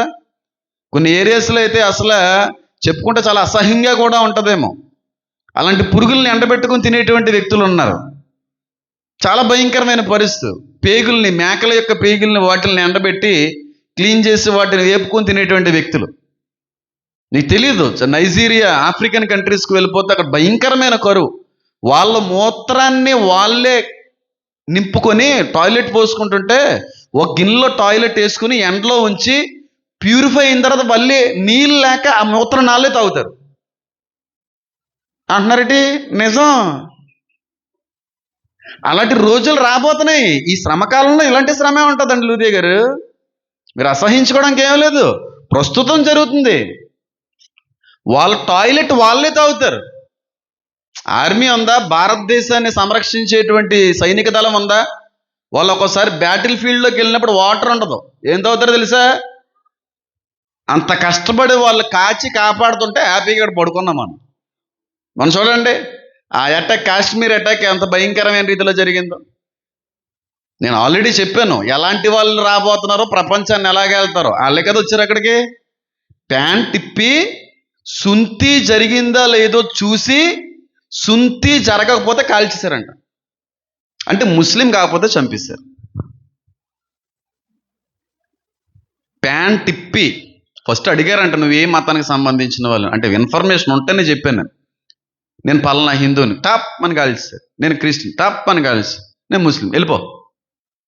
ఒకడు అన్నాడంట, నేను కూడా ముస్లింనే ఏదో అంటే, నమ్మలేదంట ఆ టెర్రరిస్ట్. ప్యాంట్ ఇప్పేసి చూపించు ఆ మర్మంగానంటే, వాడు సుంతి జరగలేదు. ముస్లిమ్స్ అందరూ సుంతి చేయించుకుంటారు కదా, కాల్ చంపేశారు. అందుకే అక్కడ వీడియో విజువల్స్లో ఒక అతను చనిపోయి ప్యాంట్ దిగిపోయి అండర్వేర్తో ఉంటాడు ఆ వ్యక్తి. నేను చెప్పింది ఏది తప్పిపోదండి. ఒకవేళ తప్పిపోతే నేను దేవుని మూలంగా వచ్చిన సేవకుని కాదు, నేను ఒక అబద్ధ ప్రవక్తనే. అంత యాక్యురేట్గా చెప్తున్నాను నేను, డౌట్ లేదు. 7 ఏండ్ల పరిపాలన ఒకళ్ళు చేస్తారు చూతురు, కానీ వాళ్ళ పరిపాలన ఎంత భయానకంగా ఉంటుందో. ఆల్రెడీ అమెరికాకి సంబంధించినటువంటి యుద్ధ విమానాలు, ఇస్రాయల్కి సంబంధించిన యుద్ధ విమానాలు నిన్న సాయంత్రం ఇండియాకి చేరుకున్నాయి తెలుసా? ఇండియాకి వచ్చేసి అమెరికా నుంచి, ఇస్రాయల్ నుంచి యుద్ధ విమానాలు ఇండియాలోకి వచ్చి దిగినాయి. అంటే ఏంటిదని అర్థం? పాకిస్తాన్ ఏదో గట్టిగానే అటాక్ చేయబోతున్నారు మన వాళ్ళు. ఒకవేళ అదే జరిగితే పరిణామాలు వేరే లెవెల్లో ఉంటాయి. ఎందుకో తెలుసా? పాకిస్తాన్కి చైనా సపోర్ట్ చేస్తుంది. చైనా సపోర్ట్ చేస్తుందని ఏం చెప్పాను మొన్న? అవన్నీ జరుగుతున్నాయి చూడండి మీరు. ఇప్పుడు వస్తాడన్నమాట. ఒకవేళ అది జరిగితే శాంతి సమాధానం లేని యుద్ధ వాతావరణంలో వచ్చి వాడు శాంతిని తెస్తాడు. ఎవడో ఇవన్నీ జరగాలి కదా. మనం ఇదే చెప్తున్నాను, చాలా లాస్ట్ డేస్లో ఉన్నాం, చాలా చివరి రోజుల్లో ఉన్నాం, మనం అంత్య దినాల్లో ఉన్నాం, మనం భయంకరమైనటువంటి రోజుల్లో మనం బ్రతుకుతున్నాం. మీకు అర్థం కావట్లేదు అంతే. నేను ఎక్కడికి వెళ్ళినా రాకడికి సంబంధించిన సువార్త చెప్పకుండా రాను బయటికి. సిద్ధపరచాలి, ఎంతో కొంత వాళ్ళకి తెలియపరచాలి. వాళ్ళకి తెలియని ఎన్నో విషయాల్ని, మర్మాల్ని చెప్పి బయటకు వస్తుంటాను. ఏ కూడికి వెళ్ళినా సరే, ఏ సభలకు వెళ్ళినా సరే. వచ్చేసినాయి యుద్ధ విమానాలు వచ్చినాయి అంటే, అటాక్ చేస్తే ఆ టేబుల్ నుంచి రిటాలియేషన్ అటాక్ ఏ విధంగా ఉంటుందో ఆలోచన చేయాలి. ఆ దేశానికి ఎంతమంది సపోర్ట్ చేస్తారు, ఈ దేశానికి ఎంతమంది సపోర్ట్ చేస్తారు, అప్పుడు జరిగే గందరగోళం ఏ విధంగా ఉంటుందో ఇదంతా మనం ఆలోచించుకుంటూ పోతే ఎంత భయంకరమైనటువంటి దృశ్యాలు మన కళ్ళ ముందు కనబడుతున్నాయి అర్థం చేసుకోండి. ప్యాంట్ టిప్పి కొట్టారంట తలల్ని. ఒకళ్ళైతే 2-3 సార్లు కొట్టేశారంట తల మీద. ఒకళ్ళైతే చెస్ట్లో కాల్చేశారంట. పోలీస్ ఆఫీసర్ లాగా వచ్చారంట, సన్నగా పిట్టల్లా ఉన్నారంట, ఈ జయప్రకాష్ పాల్ లాగా. వీడికి వాళ్ళకంటే పొడుగు ఉన్నాయంట AK-47, పొడుగ్గా ఉంటాయి. నేను దగ్గర నుంచి చూసి, నేను లిఫ్ట్ చేశాను కాబట్టి నాకు తెలుసు, చాలా పొడుగు ఉంటాయి. ఒకసారి ప్రెస్ చేస్తే మొత్తం టర్రన పోతుంది ఒకేసారి, అంత స్పీడ్గా. అందులో కూడా చాలా రకాలు ఉన్నాయి. 47లో ఆటో రైఫిల్స్ ఉన్నాయి, బోల్డ్ అని ఉన్నాయి అందులో. అలా అటాక్ జరుగుతుంది. అది నేను ఈ నెల 15వ తారీఖున 19వ తారీఖున రాసుకున్నాను. దేశం మీదకి ఉగ్రదాడి జరగబోతున్నట్టుగా నాకు కనబడిందని నా డైరీలో రాసుకున్నాను. అది కూడా నేను ఫోటో పెట్టాను, చూసారో లేదో. 19వ 15వ తారీఖున అలాగే జరిగిపోయింది. కరెక్ట్గా 6 రోజులకి అలా జరిగింది. కొంతమంది అంటున్నారు మన ఫాలోవర్స్లో, మీరు అన్నీ తెలిసినప్పుడు ప్రభుత్వానికి సమాచారం ఇవ్వాలి కదా, దానికే నన్ను అసలు లెక్క చేస్తారా? ప్రభుత్వం నన్ను అసలు పట్టించుకుంటారా? నాకు అసలు ఏ పాటి చెప్పండి. ప్రవీణ్ పగడాల గారి విషయంలో నేను పంచుకున్నాను. అది కూడా కొట్టేసి కనబడకుండా పంచుకుంటేనే ఒక రేంజ్లో ఆడుకున్నారు నన్ను. ఏరా నువ్వు అలా చెప్తావా, ఇలా చెప్తావా, అలా చెప్తా, అదే వచ్చింది రిపోర్ట్. మరి నేను ఏం చెయ్యాలి? కాబట్టి జరిగిన తర్వాత చెప్తాను, జరగకముందు ఏం చెప్పను. డైరెక్ట్గా చెప్తాను, ఇంకా జరిగి ఎలా ఉంటే నాకు తెలుసు, చూశాను కాబట్టి బానిసలు ఉండరు, బానిసత్వం ఉండదు, దాసులు అస్సలు ఉండరు. ఉద్యోగాలు చేయాలని, కష్టపడాలని. ఈరోజు ఎంతమంది ఆడవాళ్ళు కష్టపడవలసి వస్తుంది భర్త గారు లేక. ఆ 4 రూపాయల కొరకు కష్టపడవలసిన పరిస్థితి. కానీ ఆ రోజు నాకు కష్టం అవసరం లేదు, ఆ ప్రయాసం అవసరం లేదు. ఒంట్లో బాగున్నా లేకపోయినా సరే డ్యూటీకి వెళ్ళాలి లేదా? వెళ్ళకపోతే జీతం ఆ నెల వచ్చే సమయానికి రాదు. జీతం రాకపోతే ఇంటి ఖర్చులు తీరవు. జీతం రాకపోతే కరెంటు బిల్లులు కట్టలేం. జీతం రాకపోతే గ్యాస్ వేయించుకోలేం. ఇవన్నీ కూడా జీతానికి ముడిపడి ఉన్నాయి. కానీ ఆ రోజుల్లో జీతగాళ్ళ కోసం పనిచేసేటువంటి పైన అధికారులు ఉండరు. జీతంతో పని లేదు, నీది నువ్వు అనుభవిస్తావు అంతే. నీ భూభాగంలో ఏ వృక్ష ఫలాలు అయితే ఉన్నాయో అవి నీకు ఆహారాన్ని ఇస్తూ ఉంటాయి. నీది నువ్వు తినొచ్చు హ్యాపీగా. ఇంక ఉద్యోగం అనేది ఏముండదు. వెయ్యండి పరిపాలనలో స్వతంత్రులై ఉంటారు మీరు అందరూ కూడా. అలాంటి పరిస్థితులు ఆ రోజులు కనబడుతూ ఉంటుంది. మొట్టమొదటిగా శాంతి సమాధానాలు, రెండవదిగా బానిసత్వం అనేటువంటిది కొట్టివేయబడుతుంది. గొడవలు, యుద్ధాలు, హత్యలు, ఇలాంటి ఏ భయంకరమైన పరిస్థితి కూడా ఉండదు. ఏమన్నా చూశారు, చాలా బాధేసింది నాకు ఒక 2 days క్రితం. అంటే అది దేవుని యొక్క ప్రవచనమే. మత్తయి సువార్త 24వ అధ్యాయం 12వ వచనంలో ఏమని ఉంటుందంటే, అంత్య దినములలో ప్రేమ చల్లారిపోతుంది. ఇది ఒక సూచన. ప్రేమ ఉండదు, తల్లికి పిల్లకి నాన్నకి ఏముండవు, చల్లారిపోతుంది. అసలు ప్రేమే ఉండదు, ద్వేషం, కోపం, పగ మాత్రమే. ఇదంతా కూడా చివరి రోజుల్లో జరుగుతుంది. కానీ 1000 ఏళ్ల పరిపాలనలో పూర్తి ప్రేమ, పూర్తి సమాధానం, పూర్తిగా శాంతి అనేటువంటిది కనబడుతుంది. ఎవరో గెట్ టుగెదర్లను కండక్ట్ చేస్తుంటారు కదా, గెట్ టుగెదర్స్ అంటే చిన్నపిల్లలు స్కూలింగ్ అయిపోయిన తర్వాత కాలేజీకి వెళ్ళిన వాళ్ళు, కాలేజీ అయిపోయిన తర్వాత కాలేజింగ్ అయిపోయాక జాబులకి వెళ్ళిన వాళ్ళు, 5 సంవత్సరాలకో 3 సంవత్సరాలకో చిన్నప్పుడు చదువుకున్న వాళ్ళు అందరూ కలిసి ఒక ప్రోగ్రామ్ కండక్ట్ చేస్తూ ఉంటారు. గెట్ టుగెదర్ అంటూ ఉంటారు. నేను 1-2 సార్లు వెళ్ళాను, అది కూడా స్కూలింగ్ ఫ్రెండ్స్లో. ఆల్రెడీ నాకేం పెద్ద ఏం ఇంట్రెస్ట్ ఉండదు. అలా గెట్ టుగెదర్ కార్యక్రమం ఎవరో నిర్వహిస్తే పెళ్ళి అయిపోయిందంట ఆవిడకి. పెళ్ళి అయిపోయింది, 2 పిల్లలు. గెట్ టుగెదర్ చిన్నప్పుడు చదువుకున్న వాళ్ళు అందరం, స్కూల్లో వాళ్ళు అందరం కలుసుకుందాం అని ఏదో అన్నారంట. అంటే ఈ పెళ్ళి అయిపోయిన ఆవిడ, 2 పిల్లలు కలిగిన ఆవిడ గెట్ టుగెదర్కి వెళ్ళింది. హాయిగా చక్కగా అందరితోనే మాట్లాడుకున్నారు. ఎలాగున్నావు, పెళ్ళి అయిందా, పిల్లలు ఎంతమంది, అందరూ మాట్లాడుకున్నారు, కష్టాలు సుఖాలు అన్నీ పంచుకున్నారు. ఆ టైంలో, చదువుకునే టైంలో ఈ అమ్మాయిని ఇష్టపడేటువంటి వ్యక్తి ఎవడో ఉన్నాడు. ఈ అమ్మాయిని లవ్ చేసినాడో లేకపోతే ఈవిడికి ఏమన్నా ప్రేమాయణం ఉందో మనకి తెలియదు. ఆ వ్యక్తి కూడా వచ్చాడు. తెలుసు ఆ వ్యక్తికి ఈ అమ్మాయికి పెళ్ళి అయిపోయిందని, భర్త ఉన్నాడని, 2 పిల్లలు ఉన్నారని. నన్ను ఎలా మర్చిపోయి ఏదో కలిపినట్టున్నాడు పులిహార, మళ్ళీ కలిసిపోయింది ఆవిడతో. లవ్ మళ్ళీ అక్కడ వికసించిందంట. లవ్ మళ్ళీ అక్కడ ప్రారంభమైంది. ఎలా మర్చిపోతావు, నువ్వు మర్చిపోయి కానీ నేను మర్చిపోలేదు, నాకు ఇంకా పెళ్ళి అవ్వలేదు, పెళ్లి చేసుకోలేదు, నిన్ను ఆలోచిస్తూనే ఉంటాడు ఇటు. ఈడు ముఖం చూసి ఎవరితో వచ్చి ఉండదో అది చెప్పలేదు ఈ పిల్లకి. పెళ్ళే చేసుకోలేదు నీ కోసం అని ఉంటాడు. పడిపోయింది అంతే పిల్లకాయ. ఇంకా పిల్లకాయ పడిపోయిన తర్వాత ఇంకేముంటది, లవ్ స్టార్ట్ అయింది మళ్ళీ కొత్తగా పెళ్ళి అయిన తర్వాత. ఏమన్నాడో తెలియదు కానీ ఒకటే అన్నట్టున్నాడండి. పిల్లలు ఉన్నారు కదా, 2 పిల్లలు, ఇది సరైనది కాదు కదా అంటే వాడు అన్నట్టున్నాడు, 2 పిల్లల్ని వేసొచ్చి నేను చూసుకుంటాను అన్నాడంట. 3 కూతుర్లు, 2 కాదు 3 కూతుర్లకి ఎంత ఎడ్యుకేటెడ్ ఫ్యామిలీయో విషం ఇచ్చేసి చంపేసింది తల్లి. 3 కూతుర్లు, చిన్న చిన్న కూతుర్లు. ఆ 3 కూతుర్లకి విషం ఇచ్చి చంపి ఆడితో వెళ్ళిపోవడే ప్రయత్నం చేసింది. దొరికేసింది అనుకోండి, జైలు చేస్తుంది ఇప్పుడు ఆవిడ. అంత భయంకరమైన పరిస్థితి. లవ్ అనేది ఒకప్పుడు జరిగింది, ఎప్పటికీ పోదు. స్కూలింగ్లో, కాలేజ్ లైఫ్లో తర్వాత వెంటాడేస్తుంది. అస్సలు ఆ ఏరియాస్కి వెళ్ళకూడదు. పెద్దలకి ఇచ్చే నేను సలహా ఏంటంటే, ఒకవేళ ఈ ఫాలోవర్స్ ఎవరన్నా నన్ను చూసి బాధపడితే బాధపడవచ్చు, పెళ్ళి అయిపోతే అలాంటి కార్యక్రమాలకి ఎంత దూరం ఉంచితే అంత మంచిది. మరి ఆడపిల్లల్ని అప్పుడు మళ్ళీ రీబాండింగ్లు జరిగితే అక్కడికి వెళ్ళిన తర్వాత ఆ వ్యక్తిని చూస్తే మళ్ళీ ఏదోటి అనిపిస్తుంది, లేనిపోని ప్రేమ మళ్ళీ పుట్టొచ్చు. ఎందుకంటే అదొక రకమైన ఏజ్. అది ఆ జ్ఞాపకాలు మర్చిపోలేం. నేను చెప్తున్నాను, అక్కడి నుంచి వచ్చాను కాబట్టి. ఆ జ్ఞాపకాలు మర్చిపోలేం. చూసినంటనే ఒక రకమైన ఫీలింగ్ వచ్చేస్తుంది. అనుకోకుండానే హక్ చేసేసుకోవచ్చు, అనుకోకుండానే వేరే రకమైన ఫీలింగ్లోకి వెళ్ళిపోవచ్చు. వేరే లెవెల్కి వెళ్ళిపోద్ది. ఆ ఫీలింగ్ తీసుకుని వెళ్ళిపోద్ది. కంట్రోల్లో ఉండరు, అన్కంట్రోలబుల్ సెన్స్లోకి వెళ్ళిపోతారు. ఆ టైంకి వస్తాయి. అస్సలు గెట్ టుగెదర్ పార్టీస్కి, ఫేర్వెల్ పార్టీస్కి ఇలాంటివి ఎక్కడికి పంపించకపోవడం మంచిది. ఒకవేళ పెళ్ళి అయిపోతాయి, పెళ్ళి అవ్వకముందు కూడా మంచిదే. ఎందుకంటే లాస్ట్ అండ్ ఫైనల్ పార్టీస్ కాబట్టి మళ్ళీ ఒకరినొకరు చూసుకునే అవకాశం ఉండదు. బోల్డ్ జరుగుతుంటాయి. కాలేజెస్ పేర్లు నేను చెప్పను. ఎంతమందికి అర్థమైంది? లీటర్లు అమ్మ ఆడుతున్నాం అవును చూస్తున్నారు ఆడాలి. మరి మాట్లాడకపోతే ఎవరు చెప్తారండి మీకు? మీరేమో ఎర్రుగుర్లు, మీకు ఏం తెలదో, పిల్లలు చెప్పిందే వేదం అన్నట్టుగా ఉంటారు మీరు. మీ జనరేషన్ వేరు, మా జనరేషన్ వేరు, తర్వాత జనరేషన్ ఇంకా వేరు. మనకు మించిన జ్ఞానులు మా తర్వాత జనరేషన్. వాళ్ళ ముందు మనం ఆటలు ఏం సాగవు. మనం ఏ విధంగా కూడా సరిపోం వాళ్ళ జ్ఞానం ముందు. అంత ఈజీగా మ్యానిపులేట్ చేయగలరు. ముగ్గురు చిన్న చిన్న కూతుర్ని విషం ఇచ్చేసి చంపేసి అన్నంలో కలిపేసి ఎంత పాపం అండిది.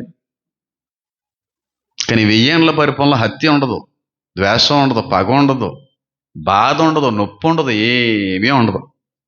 1000 ఏళ్ల పరిపాలన గురించి మాట్లాడండి పాస్టర్ గారు, 4 రోజులు మాట్లాడతాను నేను. సమయం సరిపోదు, కొన్ని విషయాలు మాట్లాడుతున్నాను. అలాంటి లవ్ అఫైర్స్ ఏమన్నా ఉన్నాయనుకోండి, మళ్ళీ అవి బ్రేక్ అయిన తర్వాత మళ్ళీ వాటిని కలిపిన వాళ్ళు అవుతారు. అసలు ఆ ఏరియాకి వెళ్ళకూడదు మనం. బ్రేకప్ అయిపోయి ఇంటర్ కాలేజెస్లో స్కూలింగ్స్లో ఏం జరిగినాయో తల్లిదండ్రులుగా మనకు తెలుసా? క్రషింగ్ ఉంటుంది. క్రష్ అంటారు దాన్ని, ఇన్ఫాచ్యుయేషన్, ఆకర్షణ. అది పెద్ద ఏమి ఉండదు, మనకు తెలియకుండా చాలా జరుగుతాయి. కానీ ఒక రోజున అవి మళ్ళీ కలుసుకుంటే లేనిపోని చిక్కులు మొదలవుతాయి. ఒకసారి బ్రేకప్ అయిన తర్వాత మళ్ళీ ఆ అట్మాస్ఫియర్కి, మళ్ళీ ఆ ప్లేస్కి వెళ్ళకూడదు. వెళ్తే వేరే లెవెల్లో ఉంటుంది. బ్రేకప్ అయిన తర్వాత కలిసిన వాళ్ళు ఎవరు విడగొట్టలేరు వాళ్ళని. గుర్తుపెట్టుకోండి ఈ మాట. బ్రేకప్ అయిన తర్వాత మళ్ళీ కలిస్తే వాళ్ళని ఎవరు విడగొట్టలేరు. అంత స్ట్రాంగ్ అయిపోద్ది ఆ బాండ్. వెళ్ళింది, బ్రేకప్ అయిపోయింది ఆ అబ్బాయితో, ఫేర్వెల్ పార్టీ అనే కారణాన్ని బట్టి వెళ్ళింది అక్కడికి. బాండ్ కుదిరింది. 3 పిల్లల్ని చంపేసే అంత కక్ష పగ పెరిగిపోయింది ఆ వ్యక్తికి. ఈ వార్త ఎంతమంది విన్నారు? విన్నారా? విన్నాడు కదరా తమ్ముడు? ఎంత చిన్న ఎంత ఎడ్యుకేటెడ్గా ఉంది, ఎంత అందంగా ఉందో ఆవిడ. సంసారి కాస్త ఏమైపోయింది? అంత భయంకరమైనటువంటి రోజుల్లో ఉన్నాం. అసలు మాట చెప్తున్నా చూడండి, తల్లిని పిల్లల్ని చంపేస్తుంటారు, పిల్లలు తల్లిదండ్రులను చంపేస్తూ ఉంటారు. ఆ రోజులు రాబోతున్నాయి చూడండి. మీరు చూడండి కావాల్స్తే. సొంత కొడుకులు తల్లిని చంపుతారు ముందు రోజుల్లో. సొంత కూతుర్లు తండ్రిని చంపేస్తారు ముందు రోజుల్లో. సొంత తల్లిదండ్రులనే పిల్లల్ని చంపుకుంటారు ముందు రోజుల్లో. చూడండి, కొన్ని రోజులు కనబడకపోతే నన్ను అడగండి. అదంతా బైబిల్ ప్రవచన సంబంధమైనటువంటి వాక్యమే. అస్సలు పిల్లలకి ఆ విషయంలో కానీ ఏమన్నా కొంచెం అవకతవకలు ఏమన్నా తేడా పాడలు ఏమన్నా కనబడ్డాయో మీరు చాలా అలర్ట్ అయిపోవాలి. నేను మళ్ళీ చెప్తున్నాను, ఇలాంటి ఇన్ని వింటుంటాను రోజుకి, నేను ఇన్ని చూస్తూ ఉంటాను. నేను పిల్లలకి మళ్ళీ ఛాన్స్ ఇవ్వకండి. ఇచ్చారా మీరు అయిపోయినట్టే. ఆ పరిస్థితులు రాబోతున్నాయి. అయిపోయింది అనుకుంటా, వదిలేసో అనుకుంటారు, మర్చిపోయారని అనుకుంటారు పెద్దలు, కానీ మర్చిపోరు. మళ్ళీ వాళ్ళు మర్చిపోరు. మళ్ళీ చెప్తున్నాను, అక్కడి నుంచి వచ్చిన వ్యక్తిగా చెప్తున్నాను, మర్చిపోరు వాళ్ళు. మగోడు మరీ దారుణంగా ఉంటుంది. ఒక వ్యక్తి మీద కన్నేసారంటే వేరే లెవెల్లోకి వెళ్ళిపోతాడు. ఆ పని అవ్వకపోతే ఉండలేడు. అందరూ ఇలాగ ఉంటారు, 90% అలాగ ఉంటారు. ఎవరి మీద పడింది వేరే తప్పుడు ఉద్దేశం చెయ్యాలనేది అది పని అవ్వే వరకు వదలడం. ఇప్పుడు కాకపోయినా రేపు పెళ్ళైనా వదలరు కొంతమంది. నేను చూశాను కాబట్టి చెప్తున్నాను.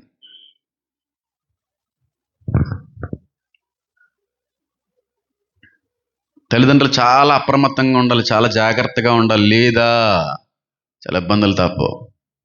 2 విషయాలు. మొదటగా శాంతి సమాధానాలతో పరిపాలన ఉండబోతుంది. రెండవది, ఎవరి దగ్గర పని చేయక్కర్లేదు, మనమే తింటాం హ్యాపీగా. ఇది రెండోది. మూడవదిగా, ఆ 1000 ఏళ్ల పరిపాలనలో జరిగేటువంటి ఒక అద్భుతమైనటువంటి విషయాన్ని తప్పకుండా మీ అందరితో నేను పంచుకోవడానికి ఇష్టపడుతున్నాను. తప్పకుండా నేను అంటాను, చాలా ఆశ్చర్యపడతారు. ఎంతగా ఆశ్చర్యపోతారంటే, ఆశ్చర్యంతో పాటుగా చాలామందికి కనువిప్పును కూడా కలిగజేసేటువంటి మాట ఇది. చాలామంది ఇది పరలోకంలో జరిగేటువంటిది అని అనుకుంటారు, కానీ పరలోకంలో జరిగేది కాదు, భూలోకంలో జరిగేటువంటి పాలనలో కనబడేటువంటి ఒక అద్భుతమైనటువంటి విషయం ఏంటో చెప్తాను చూడండి. ఈ 1000 ఏళ్ల పరిపాలనలో కనబడేటువంటి 3వ అద్భుతం ఏంటంటే, యెషయా గ్రంథము 11వ అధ్యాయము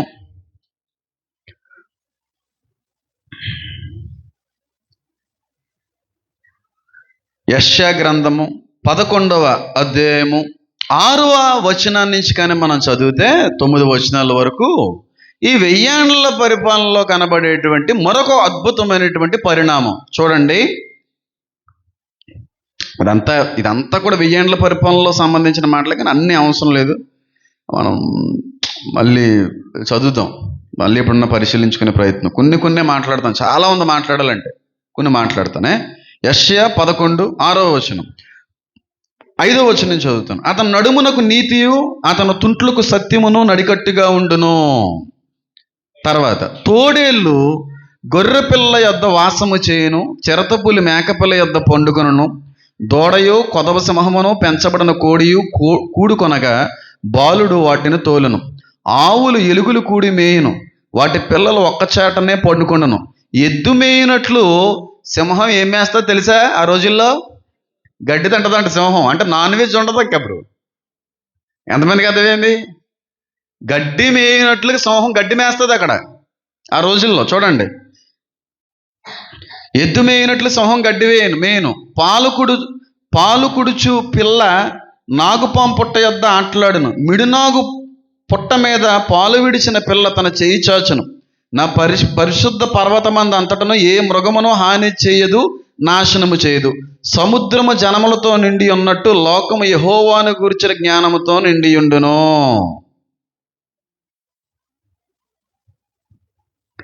ఏముండదు అన్నమాట అక్కడక్కడ? చెప్పండి. వధ అనేది ఉండదు. మూడోది,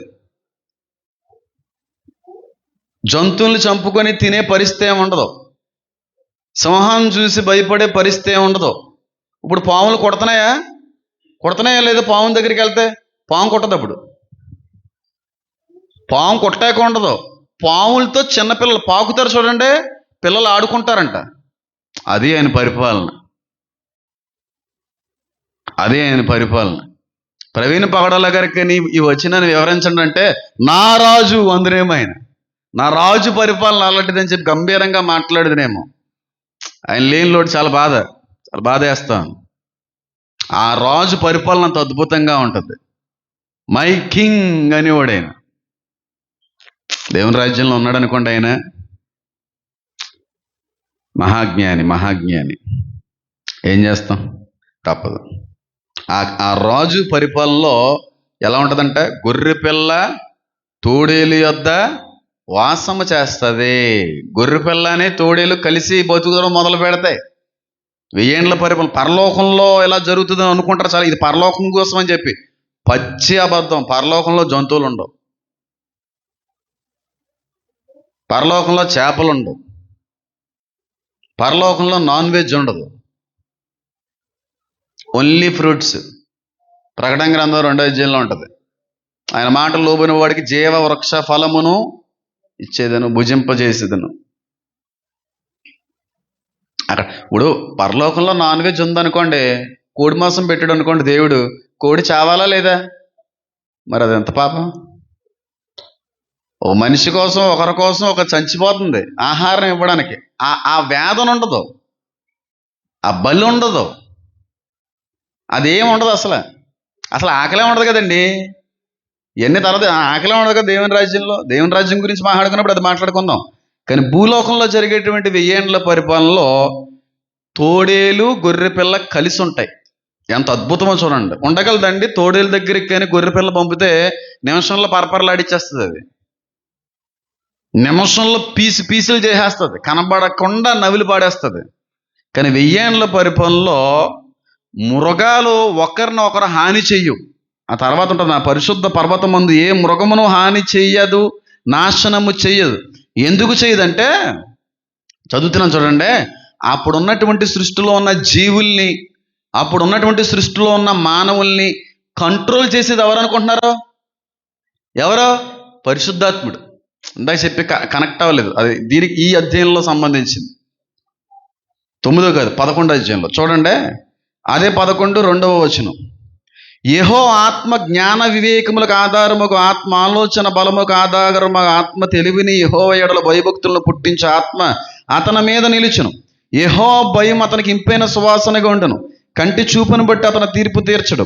ఇలాగ ఇదంతా కూడా పరిశుద్ధాత్మ కంట్రోల్లో ఉంటుంది అన్నట్టుగా చూపిస్తున్నాడు భక్తుడు.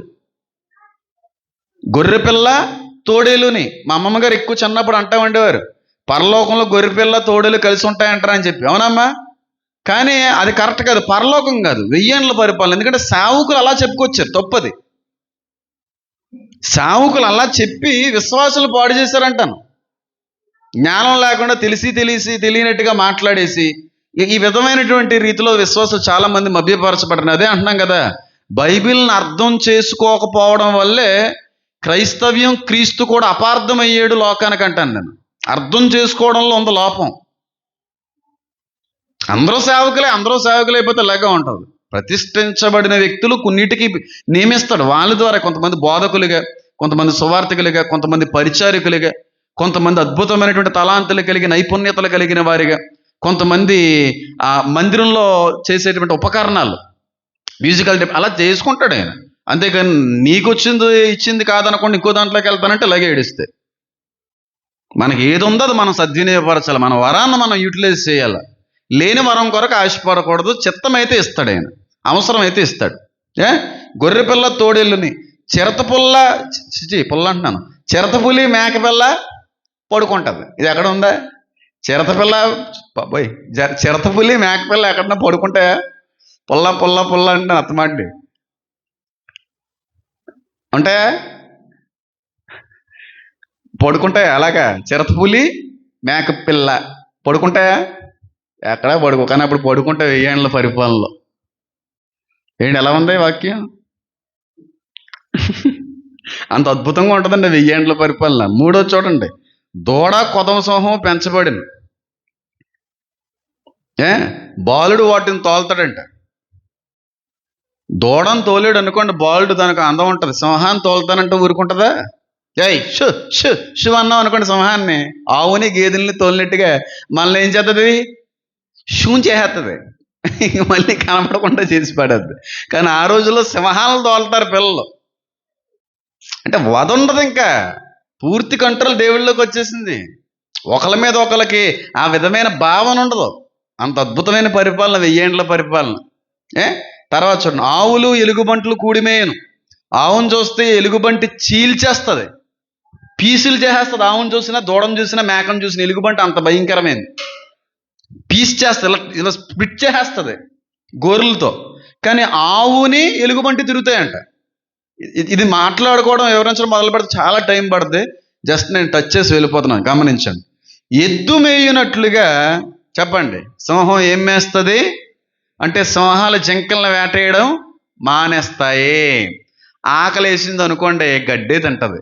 ఆకుకూరలు, అలవలం, దుంపలు ఇవే తినాలి.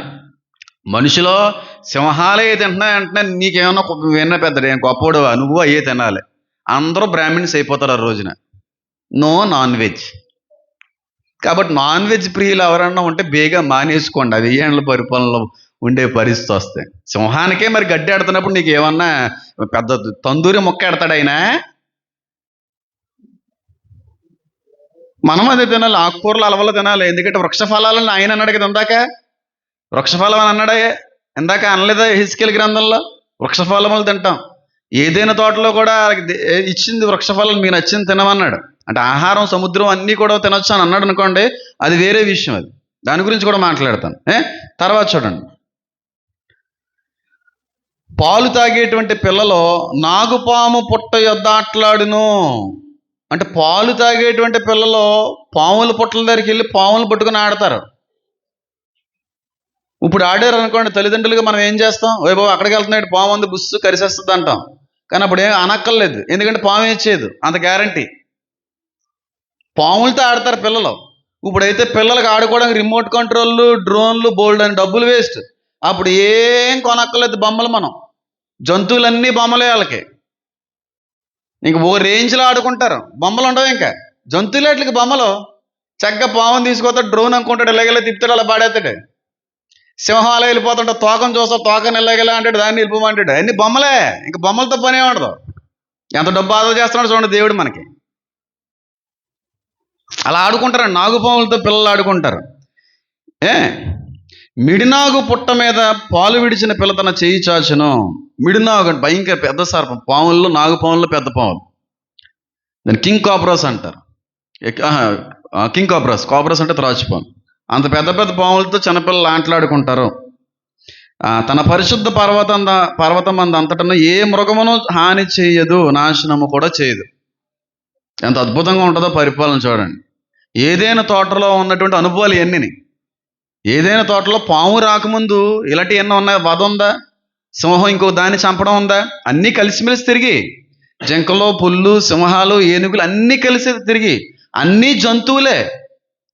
క్రూర జంతువు, సాధు జంతువు అనేది లేదు, అన్ని జంతువులుగానే దేవుడు చూశాడు. పాపం వచ్చిన తర్వాత డివిజన్ వచ్చింది, క్రూర జంతువు అని, సాధు జంతువు అని. ఒక జంతువు ఇంకో జంతువుని తినడం అనేది పాపం తర్వాత నుంచి రావడం అనేటువంటిది జరిగింది.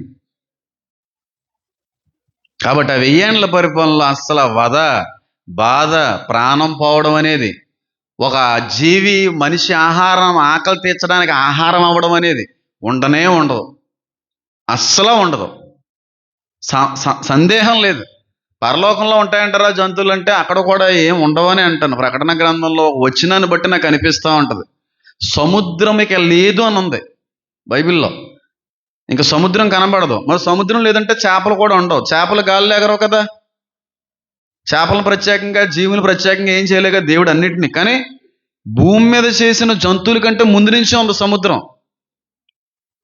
ముందు నుంచే ఉన్న చేప, ఆ జీవి, సముద్ర జీవి ముందు నుంచే ఉంది. ఆదాము కంటే ముందు నుంచి ఉంది. అందుకే జలకన్నీళ్ళు ఉన్నాయా లేదా దీని మీద చాలా డిస్కషన్ జరుగుతూ ఉంటుంది. కొంతమంది ఉన్నాయా అంటుంటారు, వాటిలో స్కెల్టన్స్ దొరికినాయి అంటూ ఉంటారు. ఏమన్నాయో మహామత్స్యములు చంపేసినట్టుగా కూడా ఉంది. పెద్ద పెద్ద ఉండేమో. అందులో కొన్ని కాంట్రవర్షియల్ సబ్జెక్ట్స్లోకి నేను వెళ్ళట్లేదు, ఎందుకంటే తప్పుగా తీసుకుంటే ఎవరన్నా మళ్ళీ బ్యాడ్ నేమ్ వచ్చేస్తుంది కనుక. తెలిసినా చెప్పను, ఎందుకది అనవసరం. కాబట్టి అస్సలు ఒక జంతువు ఇంకో జంతువుని చంపుకొని తినడం కానీ, మనిషికి ఆకలి వేసినప్పుడు ఇంకో జంతువుని ఆహారం కొరకు చంపడం కానీ ఏమీ ఉండదు. హింస ఉండదు, అసలు హింస అనేదే ఉండదు. అంత అద్భుతంగా ఉంటుంది దేవుని యొక్క 1000 ఏళ్ళ పరిపాలన. ఎంతమందికి అర్థమైంది? అంత అద్భుతంగా ఉంటుంది ఆ పరిపాలన. మనం చూస్తామా? పరిపాలన మనం చూడమేంటి, మనమే ఉంటాం అక్కడ. దాని అంతటినే చూస్తాం మనం. ఇప్పుడు కుక్క పిల్లలతో ఆడుకుంటున్నాం, మనం రోజు సింహాలతో ఆడుకోవచ్చు, డైరెక్ట్గా ఆడుకోవచ్చు. డైనోసార్లు అవి ఉంటాయండి పాస్టర్ గారు అన్నారు కనుక. ఏం ఉండవు, అవన్నీ నిర్మూలన చేసేసాడు దేవుడు కనబడకుండానే. అయితే మరి బట్టలు ఉంటాయా? లేకపోతే ఆదాం కాలంలో ఏమి ఉండవా? బట్టలు ఉంటాయి. బట్టలు ఇలాంటి క్వశ్చన్లు అన్నీ వస్తాయని ముందుగానే అడిగేస్తాను నేను. బట్టలు ఉంటాయి వెయ్యండి పరిపాలనలో. బట్టలు లేకపోవడం ఏమి ఉండదు. భూమి మీద కదా మనం ఉంటున్నాం. పాపం ఏం పోలేదు. మళ్ళీ వస్తుంది పాపం. కొన్ని రోజులు బయట పక్కెళ్ళింది అంతే, అది మళ్ళీ వచ్చేస్తుంది పాపం. అది కూడా మాట్లాడే ప్రయత్నం చేస్తాను. ఇది మూడో విషయం. నాలుగవదిగా ఆఖరిగా అసలు దేవుడు ఎందుకు 1000 ఏండ్ల పరిపాలన నిర్ణయించాడు, నియమించాడు అని ఆలోచన చేస్తే, ఇది నా వ్యక్తిగత అభిప్రాయం మాత్రమే అని అంటాను. ఎందుకు 1000 ఏండ్ల పరిపాలన విధించాడు? భూమి మీదేమో యేసుక్రీస్తు ప్రభువారు రాజ్యం చేస్తున్నాడు, పరిపాలిస్తున్నాడు. కానీ అప్పటి వరకు భూమి మీద ఉన్న సాతాను మాత్రం ఎక్కడున్నాడు చెప్పాలి? ఎక్కడున్నాడు? బాబోయ్, ప్రకటన గ్రంథం తీయండి, అది కూడా చూపించేస్తాను. 20వ అధ్యాయం.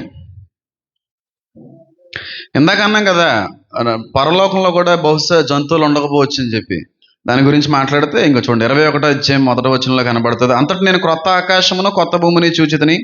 మొదటి ఆకాశమును మొదటి భూమి గతించిపోయిన, సముద్రం ఇక లేదు.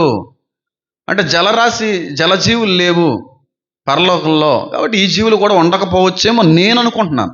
1000 ఏండ్ల పరిపాలనలో సాతాను ఎక్కడున్నాడంటే ఇక్కడ చూడండి, 20వ అధ్యాయం 7వ వచనం. 1000 సంవత్సరాలు గడిచిన తర్వాత, దానికంటే పైగా మనం చూస్తే 1000 ఏండ్లకి ముందుగానే ఆయన్ని సాతాను బంధిస్తాడని. 1000 సంవత్సరాలు గడిచిన తర్వాత సాతాను తనున్న చెరలో నుంచి విడిపింపబడును. అంటే 1000 ఏండ్లు యేసుక్రీస్తు ప్రభు వారు భూమి మీద పరిపాలిస్తుంటే సాతాను మాత్రం ఎక్కడున్నాడు చెప్పాలి? అది అగ్నిగుండంలో ఉన్నాడు, బందీగా ఉన్నాడు. దేవదూత ఆ సాతాను బంధించడానికి వచ్చినట్టుగా కూడా వాక్యం సెలవిస్తూ ఉంది. అంటే మళ్ళీ యాంటిక్రైస్ట్, అబద్ధ ప్రవక్త వస్తారా? రారు. ఇంకా సాతాను వస్తాడు. 1000 ఏండ్ల వరకు సాతాను నరకంలో దేవుడు బంధిస్తే, ఆ బంధించిన కాలం అంతయు భూమి మీద దేవుడు పరిపాలన చేస్తూ ఉంటాడు. ఎందుకు 1000 ఏండ్ల పరిపాలనలో సాతాన్ని దేవుడు బంధించాల్సి వచ్చింది? బంధించినోడు అక్కడే చంపేయచ్చు కదా, అక్కడే ఉంచేయచ్చు కదా. మళ్ళీ 1000 ఏండ్ల తర్వాత మళ్ళీ ఎందుకు విప్పుతున్నాడు ఆయన్ని అని ప్రశ్న ఎంతమందికి వచ్చిందో చేతులు ఎత్తండి, నిజంగా ఎత్తండి. మీరు చెప్పండి, ఎందుకు బంధించాడు, ఎందుకు విడిపించాడు? ఇప్పుడు ఇంత చేసినోడిని చంపేశాడు అనుకో, దానికి అర్థం ఉంటుంది. దేవుని యొక్క ఫర్గివ్నెస్, ఆయన యొక్క క్షమాపణ గుణం ఎంత అత్యున్నతమైనదో అక్కడ కనబడుతుంటుందండి. సాతాన్ని కూడా 1000 ఏండ్లు పరీక్షించి మారతాడేమో అని అవకాశం ఇచ్చాడు. 1000 ఏండ్ల తర్వాత కూడా వాడు బయటకు వచ్చాడు, స్వభావాన్ని మార్చుకోలేదాడు. చూడండి ఎంత దారుణంగా ఉంటుందో పరిస్థితి. 1000 ఏండ్లను బంధించి, ఇప్పుడు ఎవరైనా తప్పు చేశారనుకోండి, ఎవరైనా ఒక వ్యక్తిని హత్య చేశారు అనుకో, జైలు శిక్ష వేస్తారు కదా. జైలు శిక్ష వేసినటువంటి కాలంలో వాడిలో పరివర్తన, మార్పు వస్తుంది. మార్పు వచ్చినప్పుడు జీవిత ఖైదీని సైతం ఏం చేస్తారు? కొన్ని కార్యక్రమాల్లో విడుదల చేస్తూ ఉంటారు. ఈ శిక్షలో వీడిని పెడితే వీడు మారతాడేమో అని అనుకున్నారు. ఇది నా అభిప్రాయం మాత్రమే చెప్తున్నాను. 1000 ఏండ్ల శిక్షను అనుభవించిన వాళ్ళు మాత్రం మార్పు రాలేదు. అంత క్షమించాడు, అంత 1000 సంవత్సరాల తర్వాత కూడా అవకాశం ఇచ్చాడు. అయినాడు బుద్ధి మార్చుకోకుండా బయటకు వచ్చి మళ్ళీ ఏం చేశాడు? మళ్ళీ తిరగబడ్డాడు, వేసి పడేశాడు ఫైనల్గా కనబడకుండా. నిజంగా వేసేసాడా? అక్కడతో సాతాను కనబడకుండా పోతాడా? ఏమో నాకు తెలియదు, అది నేను మాట్లాడను. దాని గురించి మాట్లాడవలసినంత అవసరత కూడా లేదు. మిమ్మల్ని పాడు చేయాలనుకోవట్లేదు, అవసరం లేదు. కొన్ని చెప్తానని ముందే చెప్పాను, అన్నీ చెప్పను. ఏదని చెప్తే మా అమ్మగారు తప్ప. అంటే 1000 ఏండ్ల పరిపాలనలో ఉన్నటువంటి ముఖ్య ఉద్దేశం ఏంటంటే చెప్పాలి, సాతాన్ని బంధించి మారే విధంగా ఉంటాడని అనుకున్నారు. కానీ వాడు మారడు. మా అమ్మమ్మ గారు చిన్నప్పుడు మాట అంటూ ఉండేవారు ఎప్పుడో కూడా, కొంతమంది వాళ్ళు మారరు రాళ్ళు అంతే. కొంతమంది అంతే, వాళ్ళని పుటములో వేసేసి కాల్చేసిన మారరాళ్ళు. అంతే అనేది మా అమ్మమ్మ గారు. అమ్మ గుర్తుందమ్మా నీకు? కొంతమంది పుట్టుక అంతే అని అంటూ ఉండేది.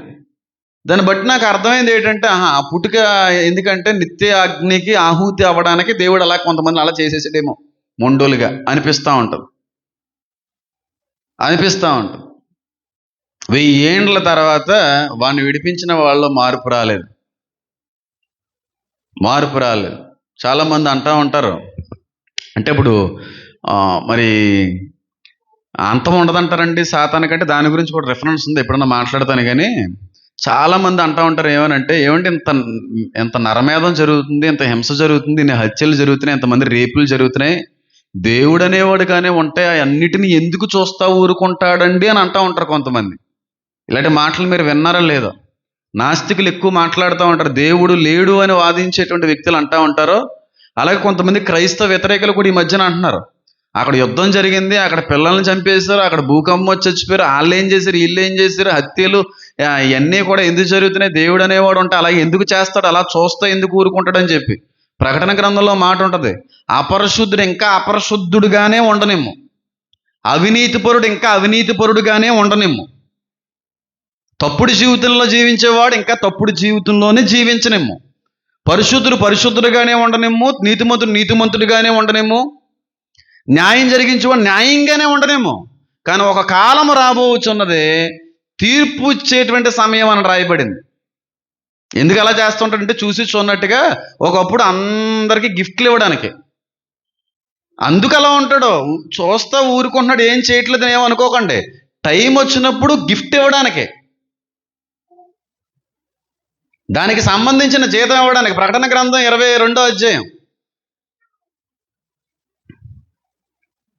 10వ వచనం, మరి అతను నాతో ఎలాగో చెప్పాను, ఈ గ్రంథమందున ప్రవచన వాక్యం ముద్ర వేయవలదో, కాలము సమీపమై ఉన్నది, అన్యాయము చేయవాడు ఇంకనూ అన్యాయమే చెయ్యనిమ్ము, అపవిత్రుడైన వాడు ఇంకనూ అపవిత్రుడిగానే ఉండనిమ్ము, నీతిమంతుడు ఇంకనూ నీతిమంతుడిగానే ఉండనిమ్ము, పరిశుద్ధుడు ఇంకనూ పరిశుద్ధుడిగానే ఉండనిమ్ము.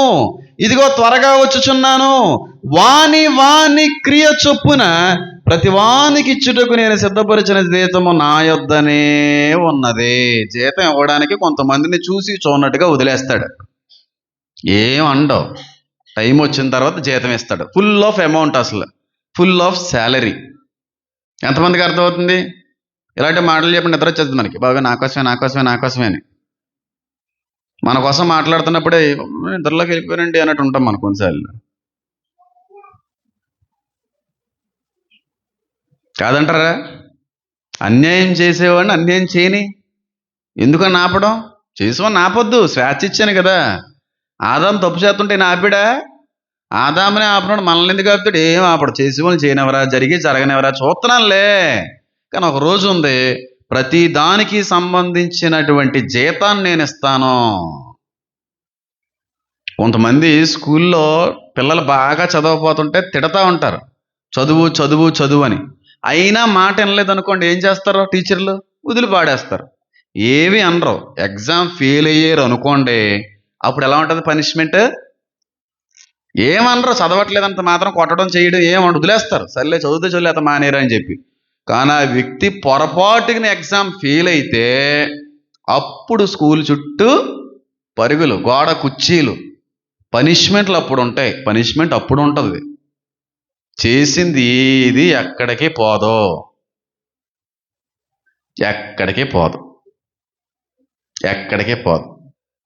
ఒకవేళ నీ తప్పులు క్షమించబడకపోతే, నువ్వు చేసింది కరెక్టే నువ్వు ఫీల్ అవుతా పశ్చాత్తాప పడకపోతే, నీకు ఉంటుందే ఒక రేంజ్లో ఉంటుంది. బైబిల్లో ఒక మాట ఉంటుంది, నిన్ను నీవు విమర్శించుకొని ఉంటుంది. నువ్వు నీతిమంతుడిగాని ఎప్పుడు అనుకో, నువ్వు మంచోడు అని ఎప్పుడు అనుకోకే, నేను చేసింది కరెక్ట్ అని ఎప్పుడు అనుకోకే. నువ్వు ఎప్పుడు దేవుని దృష్టిలో దోషివే, నీ మనసాక్షి విషయంలో కూడా నువ్వు దోషివే, నువ్వు తప్పువే. నిన్ను నువ్వు ఎప్పుడు విమర్శించుకోవాలి. నీ తప్పులు ఏమన్నా ఉంటే క్షమాపణ కోరుకోవాలి, పశ్చాత్తాపడాలి. కానీ సాతాను ఇక్కడ ఏం చేయలేదు తెలుసా? దేవుడు క్షమించడం నా అభిప్రాయం, కానీ పశ్చాత్తాపడలేదు ఆ వ్యక్తి. మా అమ్మగారు అన్న మాట ఇక్కడ గుర్తొస్తూ ఉంటుంది, పశ్చాత్తాపడలేదు. నేను చేసిన తప్పే, దానికి తగిన అనుభవం, శిక్ష నేను అనుభవిస్తున్నాను, ఎప్పటికైనా మారదామని అనుకోలేకని వాడు బయటకు వచ్చి యావత్ జనాంగమనంతటిని మరలా మోసపరిచినని ఉంటుంది. మరలా మోసపరిచిన. చూడండి ఆ మాట.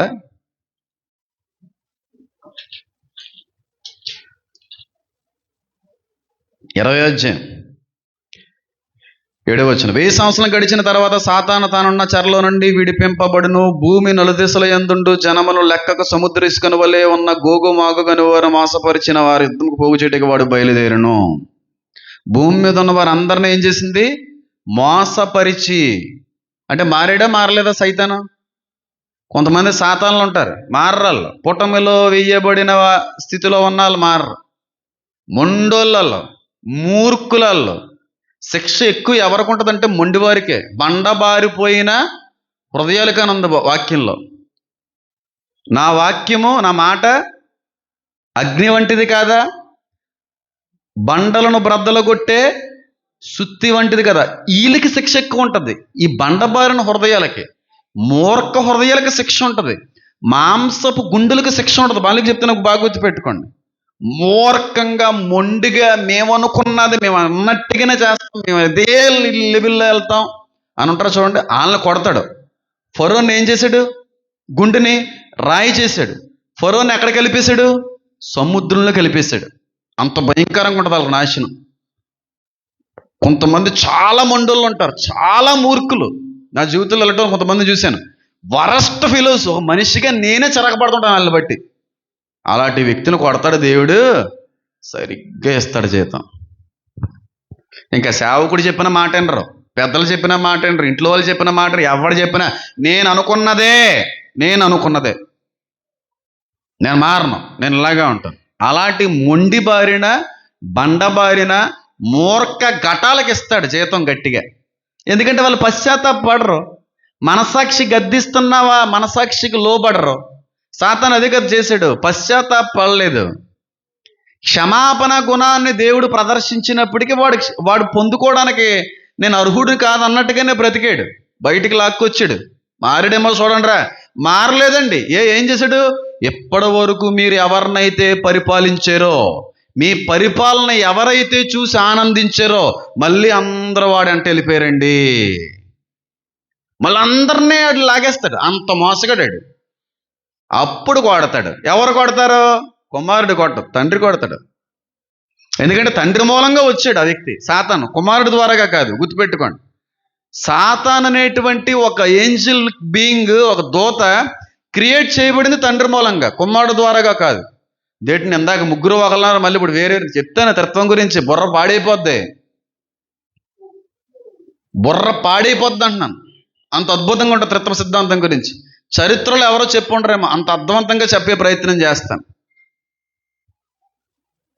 దేవుడు కొంతమందిని కొన్నిసార్లు వ్యాధికి, బాధకి అప్పచెప్పుతూ ఉంటాడు. తెలుసా? ఎందుకు తెలుసా? ఆ వ్యాధి బాధలలో నువ్వు మారాలని. మీరు ఎప్పుడన్నా గమనించారో లేదో, కొంతమంది ఏ నొప్పి లేకుండా చచ్చిపోతూ ఉంటారు. దానికి కారణం ఏంటి తెలుసా? వాళ్ళు చాలా మంచోళ్ళు. నొప్పి, బాధ లేకుండా ఒక వ్యక్తికి మరణం ఎదురైందంటే వాడు చాలా మంచోడని నా అభిప్రాయం. అంటే వాడు ఏ తప్పులు చేసినా క్షమించబడి ఉండొచ్చు, పశ్చాత్తాపడి ఉండొచ్చు. కాబట్టి వాళ్ళకి నొప్పి లేని మరణాలు ఇస్తాడు. కానీ కొంతమందికి దేవుడు నొప్పితో కూడిన మరణం ఇస్తాడు. ప్రాణం పోయే సమయంలో కూడా వేదన ఉంటుంది. ప్రాణం పోయేటువంటి సమయంలో కూడా శ్రమ ఉంటుంది. ప్రాణం పోయే సమయంలో కూడా బెడ్ సిక్ అయిపోతారు, మంచం మీద పడిపోతారు, నలగొడతాడు. అక్కడ ఎందుకో తెలుసా? పశ్చాత్తాపపడ్డానికి, చేసినటువంటి తప్పిదాలు క్షమాపణ పొందుకునేంత వరకు ఒప్పుకోవడానికి, గుర్తు చేసుకోవడానికనే. అందులో విశ్వాసులు అతీతులు కాదు, సేవకులు అతీతులు కాదు, ఎవరినైనా కూర్చోబెడతాడు. ఆ వ్యక్తి ఏర్పాట్లో ఉంటే పొరపాటుగా చేసిన తప్పుని, పాపాన్ని మర్చిపోతే, అది పాపం కాదులే, తప్పు కాదులే అని అనుకుని మర్చిపోతే, ఆ పాప నిమిత్తం పశ్చాత్తాప పడడానికి, ఆ వ్యాధి బాధల్లోనే ఇలాగ ఉండడానికి కారణం ఏంటని గుర్తు చేసుకుని, మర్చిపోయిన పాపాన్ని జ్ఞాపకం చేసుకుని పశ్చాత్తాపడడానికి దేవుడు కొంతమందిని వ్యాధి బాధలకు అప్పచెప్తాడు. అప్పుడన్నా మారతారండి. కొంతమందికి నొప్పితో కూడిన మరణం ఉంటుంది, కొంతమందికి నొప్పి లేని మరణం. అది సావుకులైనా విశ్వాసులైనా ఎవరైనా వర్తిస్తుంది. పారాసామ్యులు గారు కావచ్చు, నయోమి గారు కావచ్చు, ఇంకోళ్ళు ఎవరైనా కావచ్చు. ఎవ్వరు అతిథులు కాదు. ఏ పాపమైనా క్షమించబడకపోతే దేవుని దృష్టిలో ఏదైనా ఇంకనో క్షమించబడబడుతూ తొక్కి నార తీసి మంచం మీద అప్పుడు తీస్తాడు పాను. అమ్మ నువ్వేనా ఫీల్ అవుతున్నావా? నీకు అర్థమైందని చెప్పింది. ఎవడైనా మంచం మీద పడక ముందే పశ్చాత్తాప పడాలి. మంచం మీద పడిన తర్వాత పశ్చాత్తాపడితే నొప్పితోనే పోద్ది ప్రాణం. దేవుడు అప్పచెప్తాడు అలాగా. వ్యాధికి, బాధకి, మంచానికి పరిమితం చేస్తాడు దేవుడు. ఎంతమందికి అర్థమైంది?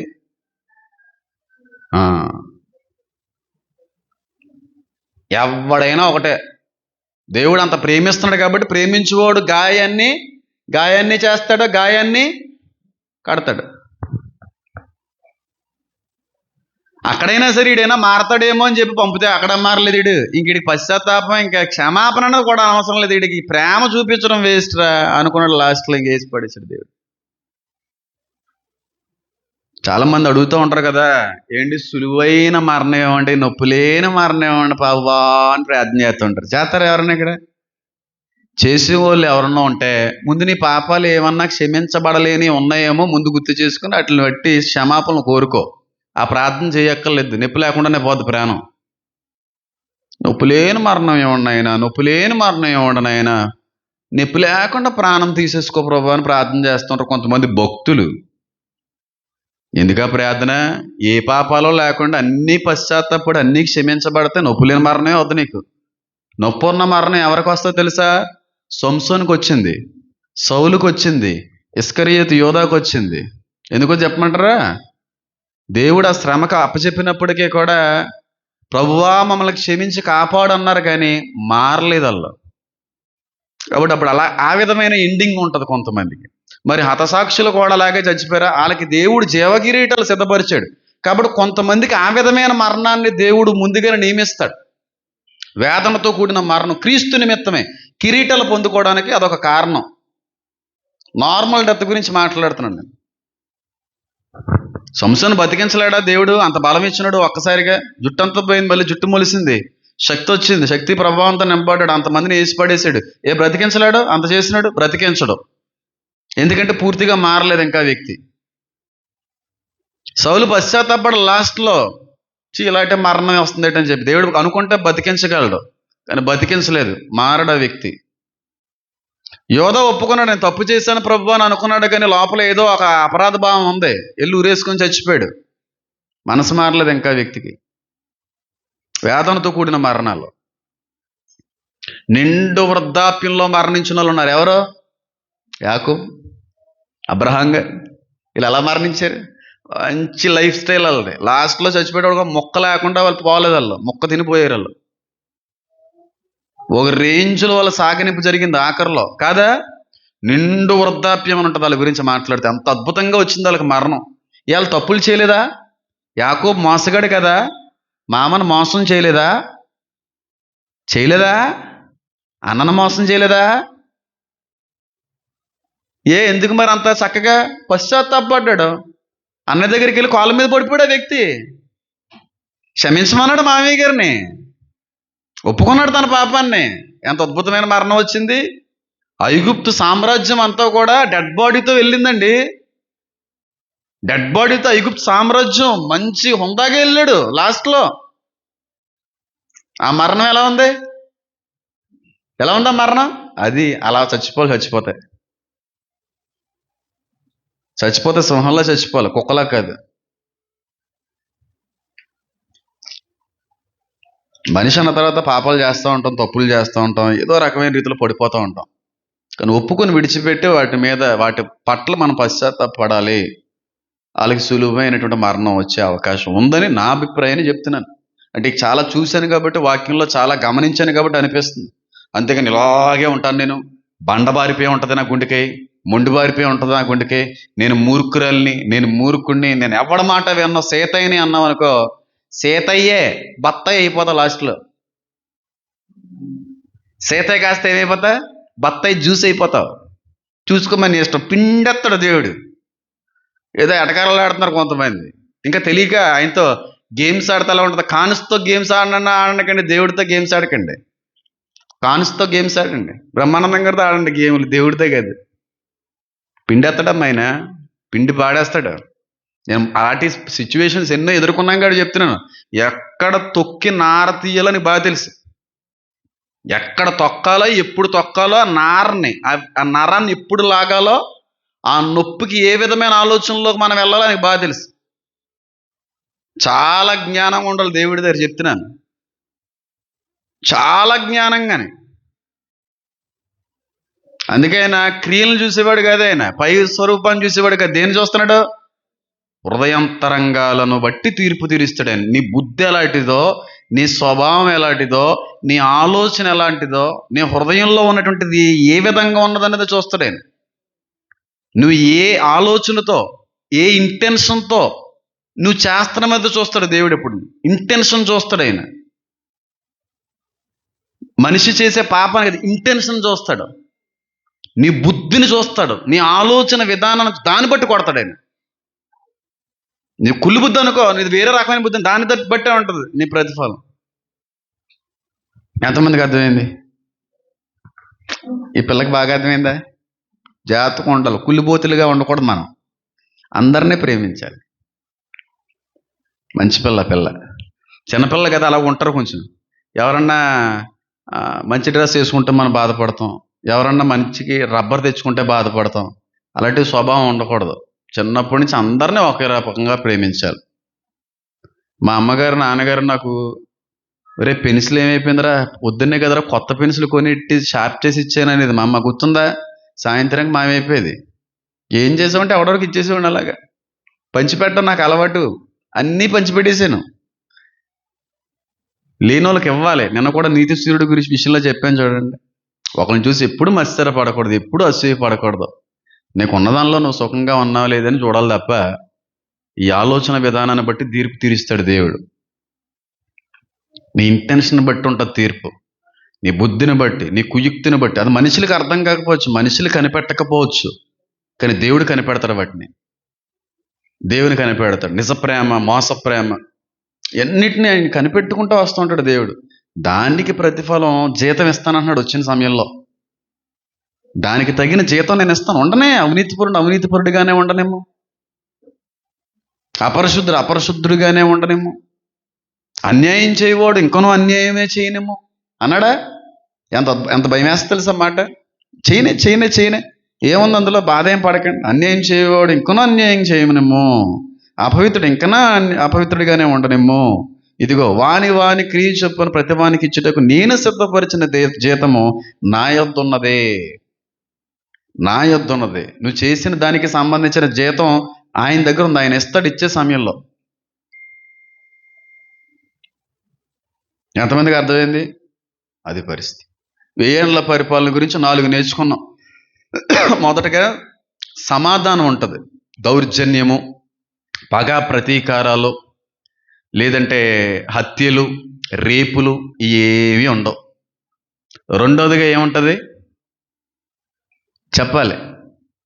ఏముంటుంది? దాసత్వం ఉండదు. స్వతంత్రులుగా మనమే తింటాం, ఎవరి కింద పని చేయక్కర్లేదు. మూడవదిగా క్రూర మృగ సంబంధమైన స్వభావం ఉండదు. క్రూర మృగాలతో పాటుగా మనం బ్రతుకుతాం, జీవిస్తాం, వాటితో మన జీవితం అంతటినీ కొనసాగిస్తాం. నాలుగవదిగా నా యొక్క అభిప్రాయము, సాతాను అవకాశం ఇచ్చాడు మారడానికి, కానీ 1000 ఏళ్లలో సాతాను ఇంకా మారలేదు. వాడితో పాటుగా మనుషులు కూడా మారలేదు. వీళ్ళందరూ మొండిగల్లే. 1000 ఏండ్లు దేవుడు చూసి తర్వాత మారాలండి. ఆడొచ్చి పడిపోమంటే పడిపోతారు. వీళ్ళు ఆడొచ్చి మోసం చేస్తే మోసపోతారా? అంటే వీళ్ళు మారినట్ట మారలేనట్ట? మారలేదు. కొంతమందికి దేవుడు అవకాశం ఇస్తూ ఉంటాడు, దాన్ని సద్వినియోగపరుచుకోండి. కాదు కూడదంటే మీ ఇష్టం. మీ జీతాలు మీకు ఇచ్చేస్తాడు దేవుడు, టైం పడుతుంది అంతే. 4 విషయాలు మాట్లాడుకున్నాం. రేపు టాపిక్లో అద్భుతం ఈ 1000 ఏళ్ల పరిపాలన గురించి. నిజం చెప్తున్నాను, మీరు ఊహించినటువంటి విషయాలు నెక్స్ట్ సెషన్, ఈ 1000 ఏండ్ల పరిపాలన గురించినటువంటి సెషన్లో మాట్లాడే ప్రయత్నం చేస్తాను. చాలా చాలా చాలా అద్భుతంగా ఉంటుంది. చాలా అద్భుతంగా ఉంటుంది, మహా అద్భుతంగా ఉంటుంది. ఇలా కళ్ళు మూసుకోండి, ప్రార్థన చేసుకుందాం.